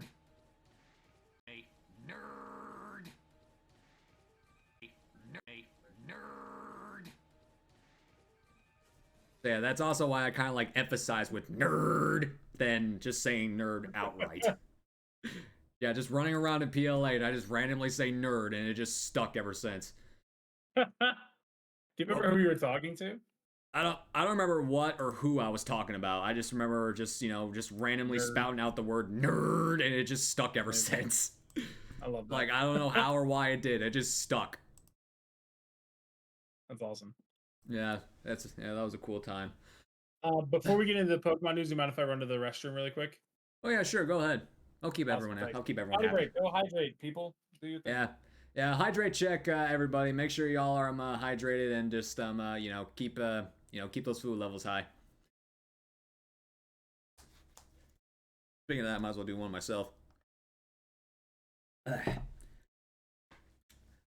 I'm gonna mention this when Glax comes back, but I don't know if you guys know this about the Gen 2 Shiny Challenge, but the official record for the shortest time to collect the original Gen 2 Shiny Pokemon by an online community was officially approved by Guinness Book of World Records. So I'm not going to buy the official records until the other ones that we're trying to break are approved. So sometime down the road, I will present you guys with my Guinness participation certificates on those records. So, as I love to say, beast on, baby. And also, guys, I hope you guys have been enjoying the show. I know I've been having a lot of internet issues today. I mean, there's probably been a lot of lagging today, so for that, I do greatly apologize, everybody. I haven't had any internet issues in a while, so this is literally the first time in probably months I've had them. So I'm going to tomorrow. I'm going to contact my internet provider and see if there are any working related incidences going on in my area, or if there is something else potentially going on. So for that, I do greatly apologize as the host of the show and the bringer of the show. So, and plus, guys, like, Flax is awesome. He's awesome. He's awesome. I can't deny that. This guy's awesome. Talking about me behind my back? Oh, I'm giving you praise. I'm giving you praise. Okay. Thank you, man. I appreciate that, dude. No problem, man. No problem. It's an absolute honor to have you on the show, man. But I'm happy to be here, dude. I used to have a podcast. Fun fact. What was it called? So it was a surprise. It was a Pokemon or Kingdom Hearts podcast. It was called The Usual Spot. The Usual Spot. Yeah, that's cool. You ever thought about going back into it, or just something that you really absolutely I have. So I have a really close friend who just started one. So maybe not like starting a new one or like being a part of one like as a regular, but definitely as like a guest. Like this is actually my first podcast I've done in a long time. So yeah, but I have the previous 4 guests on the show, that was all their first podcast. So it's nice to have some. It's nice to. I think you're probably the first person on the show that actually has like previous podcast experience. I think. Yeah, I could be wrong. I could be wrong. Yeah, I used to be all in it. But anyway, let's actually finally talk about the Pokemon Direct and Pokemon Legends ZA. Yeah. So, what are your thoughts about this, man? I did not, in any conceivable shape or form, see this coming. No, I could not predict that in 1,000 years. I mean, again, what we know is the formula does not exist anymore. I mean, nope. It's just like the Gen 6 thing was such a surprise. I was not really surprised to see a Legends game announced. I was anticipating Legends, but definitely either Kyurem or Johto, or Celebi rather. It really took me by surprise. It took me if you see my reaction anywhere, it takes me a long time to recognize that it's Kalos. I noticed there were like Kalos specific Pokemon in it, and I was like, oh, that's weird. I wasn't really paying attention to everything until I saw the I didn't really pay attention to the tower in the background. I just saw like a bunch of blueprints going on. But then the second I saw like the tower, I'm like, oh my god, you gotta be kidding me. Kalos, I don't want to go back. Yeah, I was not anticipating it whatsoever, but I did see Aegislash in the trailer, and that made me happy. So yes, of course. The biggest thing I got with this is that X and Y, there's a lot that needed to be fixed about it. And Mm. ZA needs to fix what X and Y didn't do. Right.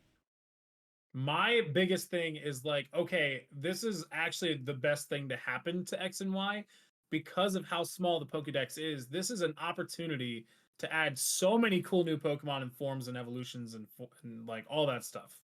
Like this is a great time to do it. Hisui only had like what, a handful, like 6 or 7 new Pokemon. Like but yeah. obviously there's no limit. They can make as many as they want for this. But what worries me and what still confuses me about it is the fact that it takes place only in Lumiose City. See, yeah, like that's the biggest thing right now. It's just that at the moment, we like that's what it's being interpreted as and what it's being presented as. It's only being entirely inside Lumiose City. Like we're going to be probably going back into the past and developing the entire self and develop the entire city. But at the moment, there's nothing to whether we're going to leave the city for like outside purposes. Right. Like I don't understand how catching wild Pokemon is going to work within a city. Yeah, like, unless how many city-based Pokemon can you have realistically? I mean, like if Rhyme City from the detective games and the movie Give Anything, Pokemon can populate a city pretty widely, but wild Pokemon, I can't see that. Right. I mean, most of the Pokemon we're used to seeing in cities are like they belong to someone. Yeah, exactly. That or they're being used as like a service of some kind, like the Skiddo that you can ride. Yeah, exactly. I don't know. Like that part worries me. If I have any worries about it, that's the biggest thing for me is that like they're really limiting themselves in that regard because they're not doing like the biome thing where it's like all different, weather biomes or anything. So I don't know. I'm just really curious. Like I will save any and all judgment until we see some gameplay. Yes. But for right now, that's my biggest worry. Yeah, that's the biggest thing for me. Like I'm not gonna give my own like critique about it until we get more information because at present there's not much we can go on. People are already speculating a whole bunch of stuff. And the fact that it's in Lumiose only came out from the Nintendo tweet, so that wasn't even in the trailer. Yeah.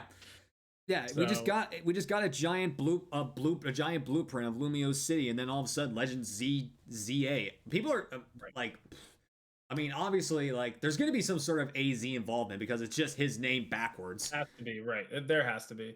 We'll finally get our Floette. Yes.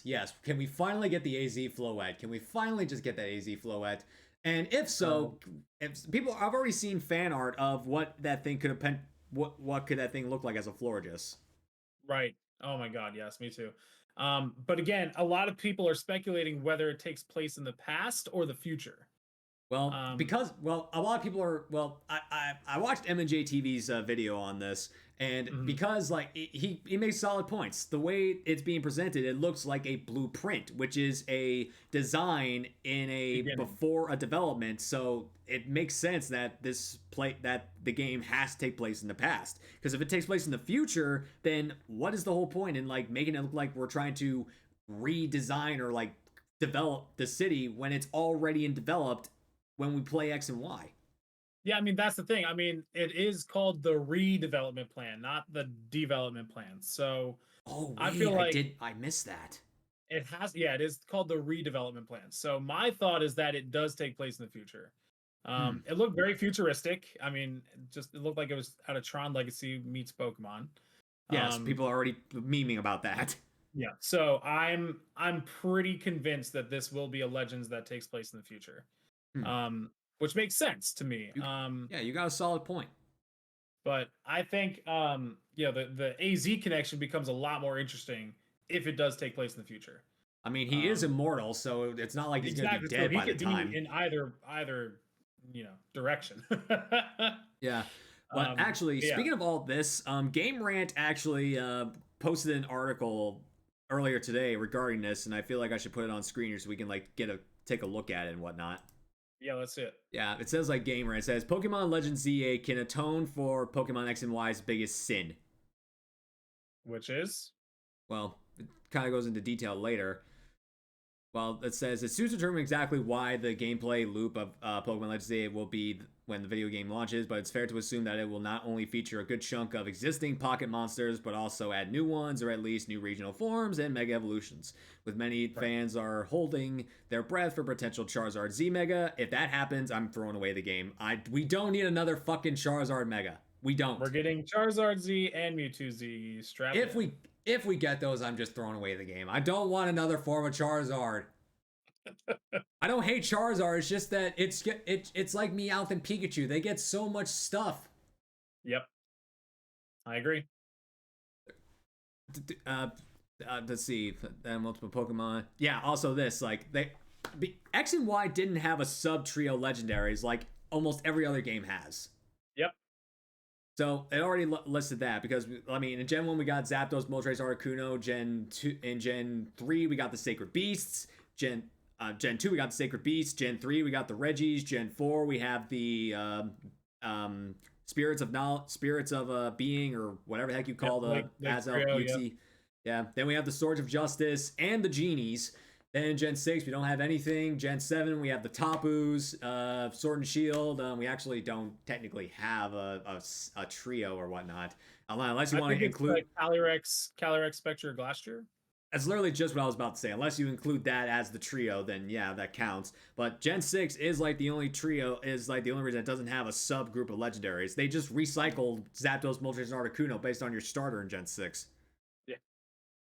Well, I mean, you could also argue that it's the birds in Sword and Shield too. The Galarian birds. Dude, I kid you not. The very first time I played the Crown Tundra and caught Articuno, it had the freaking recluse mark. Wow. Yeah. That's insane. Yeah, I actually didn't know how rare that mark was, so I looked it up. So I just went like, holy crap. Is that right? What? Is it 1 in 1,000? Yeah, it's the 1 in 1,000 one. That's crazy. Wow. But yeah, I mean, I think this is a great way to make people happy. I mean, I think, if I'm being honest, I think they're really only doing this because people love megas so much. I don't personally, but I know it's a lot of people's fan favorite. Mm-hmm. So I would love to know what your most wanted mega evolution would be if they were to give some new ones out. Oof, my most wanted mega. I've thought about this for a long time, to be honest. Like, there's such a good amount of Pokemon that I want to see a mega. It's just hard for me to pick, man. I mean, everyone just wants to go straight to Flygon because everyone wants to see Flygon's mega evolution. Yeah. But like, man, if I can be brutally honest, I think the Pokemon out of all Pokemon that I really, really want a mega of, jeez, what would I want?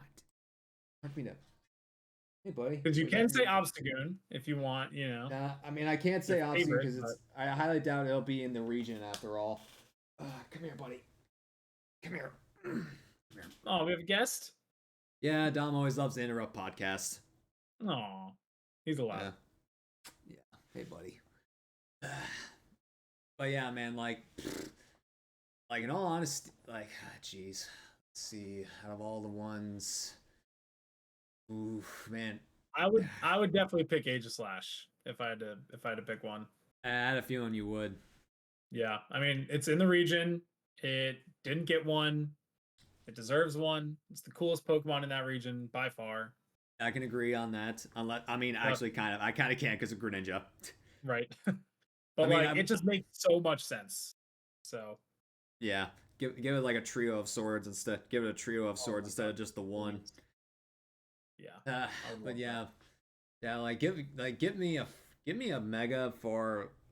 Geez, what's an underrated Pokemon I want? Actually, screw it, man. Give me a mega for Lantern, man. Give me that. Give me a menacing deep sea anglerfish. Oh my god! Or I was gonna say, or any of the Kalos starters. You could have said Greninja. I just felt that was too generic, man. I wanted it to be unique. No, I thought a lot of people just overlooked that fact that megas were introduced in that region and the starters didn't get it. Well, I feel like crazy to me. Well, they wanted to put emphasis on older Pokemon, so that's why older Pokemon got megas, and the only new Pokemon that got megas in that gen was Diancie. Yeah, that is absolutely insane. Like, they really just fumbled Mega Evolutions, in my opinion. Like, they really fumbled it. They only Yeah. gave it, what, like 30 something out of the 500 they had? Yeah.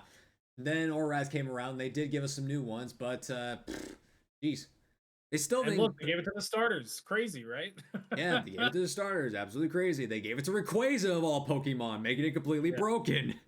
Yep. I mean, just like they have a really unique opportunity here to make me really love Gen 6, but they're gonna have to do a very good job in order Yes, for that that's to happen. yeah, So, that's what I've been saying, man. Like they need to step up their game times 10 in order for me to say that I now have an affection for the Kalos region, because the only affection I got for it in any context is the anime. right. Yeah, Right. the anime did a good job. The games, not so much. Yeah, I agree with you. But like, if the game is set in the future, like, what do you want to see, like, as a potential like plot twist, or like what's something that you might think would be unexpected that could potentially be in the game? I'm definitely anticipating Zygarde having more than 100% form. I fully agree I on that. I think Zygarde will end up being way more powerful and way more relevant than it was in the main game.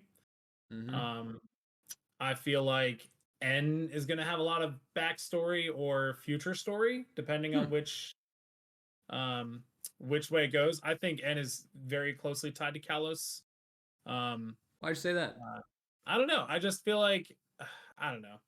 And they just I really don't know why. I just feel like they're going to tie in somebody from a different region into it. Like they did with Unova and Gen 9. I mean, I feel like there's just a lot of Unova going around right now.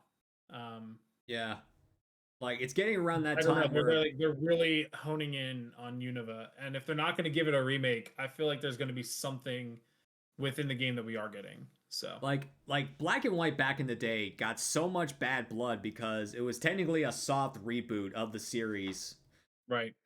and people didn't like it so much. But then as the years progressed and it became kind of like a cult classic where people just saw like, hey, these games are actually pretty damn good.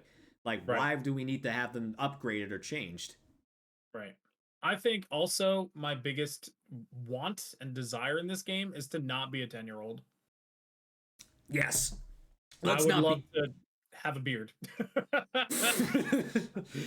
Can Like, please, come on. can we at least just be 15 so we look a little bit more mature than a 10-year-old?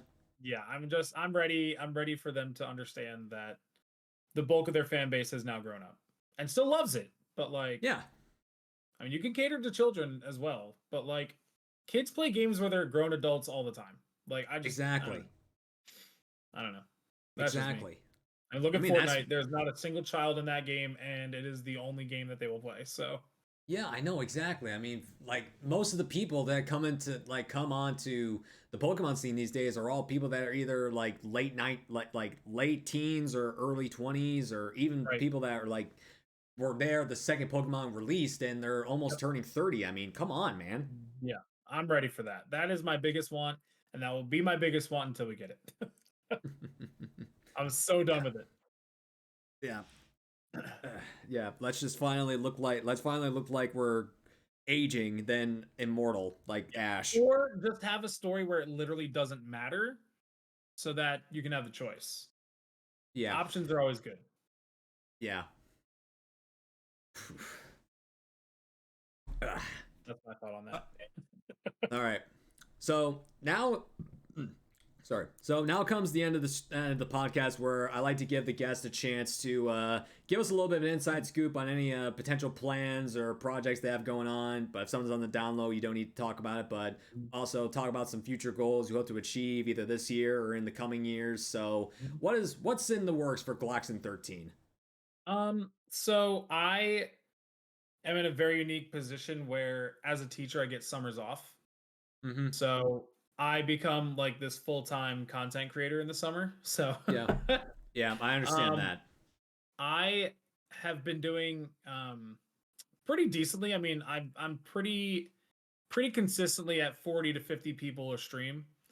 And I think in the summer I just really want to work hard at pushing for partner and at least getting closer to it, even though it's becoming less and less of of a priority because of how little actual advantages there are to being a partner. But at this point, I mean, I just would really love to see all this hard work that I've put in for years and years and years pay off somehow. That is just kind of where I'm at. But as for like special streams and stuff, I do keep those on the DL. But there are things coming, so I will give you like just hints of what I've done in the past and what I would like to do again. Fair enough. So for the past 2 or 3 years, I have done some sort of food lock. So in Sword and Shield, I did a pizza lock where I played through the game as a brand new file, and as we caught Pokemon, I named them after pizza toppings. And for X amount of subs, people in chat can change the names and make them different toppings. And whatever was the winning team, I had to order a pizza with those toppings on it. Gotcha. Of the winning team. And with Scarlet and Violet being all about sandwiches, last year I did a sandwich lock where I had like all the ingredients that were in the game as an option. So whatever the sandwich was, it was awful, dude. Like I had the worst sandwich imaginable. Care to share what was on that? Oh god, it was all right. So this wasn't even an option, but like I gave them the option just to like have them have more fun with it, because in real life we have different kinds of bread. And of course, going back to don't share the things you hate, because chat will take advantage of that. I mentioned like one time during this sandwich lock that I hate oatmeal raisin. And of course there exists raisin bread. My sandwich was on raisin bread. I had a chicken fillet, so I had like a fried chicken patty. And it had chili sauce. Oh god, it was chili sauce, pineapple, because I know I hate pineapple pizza. What else was there? I think there was like ketchup and something else disgusting. I forget, but it was nasty, dude. It was it was the most moist, disgusting thing I've ever had. It makes you feel any better, man. I did a giant spoonful of wasabi one time, and that was the worst thing I ever did. I regretted that worse than the Pocky chip challenge. Oh no, chips are fine, but like, oh god, it was crazy. Ugh. But I mean, I love that kind of stuff. I mean, the kind of stuff where you can like really interact with chat and really make it fun to watch a Nuzlocke. Yeah, that's really get that investment. So. Yeah, I mean that's one of the reasons why I brought back my Dark Kingdom series, is that I for a while it just kind of dropped off the rails, but then when I brought it back, people just got back into it. So right. I kind of like how, like, as I'm presenting myself as this fictional dark Fulden past ancient king, and everyone likes to play along with, every time I give them a Dark Kingdom title, I always call it, like, I have a whole list in my Discord of people who I've given Dark Kingdom titles to, and anytime they pop into stream, I call them by that name. Love that. And like, I mean, they all play along, and every time they talk to me, they talk to me as the king. They don't, like, some people still talk to me as I'm Spence, but then but I have to correct them and say, I'm not Spence today, I am the Dark King Zeo. And it's just really fun for it to get interactive like that. Awesome. Do you tie it to like a game that you're playing? Yeah. I mean, I'm still doing a Nuzlocke in the game I'm playing, but I'm kind of like drawing on my character as I'm presenting it, and also my knowledge as a Nuzlocker at the same time to bring on this series. I mean, heck, yesterday I just wrapped up my expansion of the Indigo Disc in my Scarlet Darklock, and I brought back my War Paint for the second time in this region. Yeah, like literally this isn't the geez, actually it's not on this phone. Actually, maybe it is. Hold on. I think I sent a picture of it to one of my friends here. But yeah, this is one of the exact War Paint, but I pretty much for this oh yeah, here it is. For this run specifically, I put like on special face paint for the Dark King's Zeo character. I don't know if you'll be able to like see that or whatnot, but I just yep, I see it. It's you can kind of see it. You can see it better on this screen. See it, look at it on the playback. Yeah, but Wow. yeah. That was me yesterday, and I'll tell you one thing, man. That stuff just drains the oil out of your beard. So I had to wash it off, put new oil in my beard, and I'm like, ugh. Yeah, I feel you. Trust me, I know. Yeah, I know.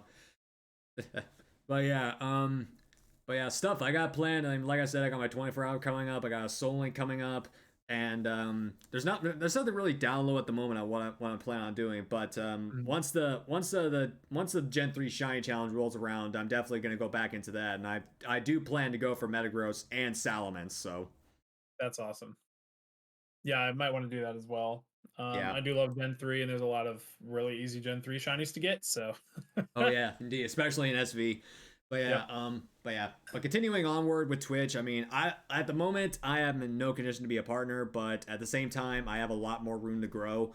So that's going to be my focus. Well, not really my focus, but an overall goal is just to, continue to grow as not only a creator but also a person, because like I don't do this for any gain other than the fact that I have loved Pokemon for pretty much all my life.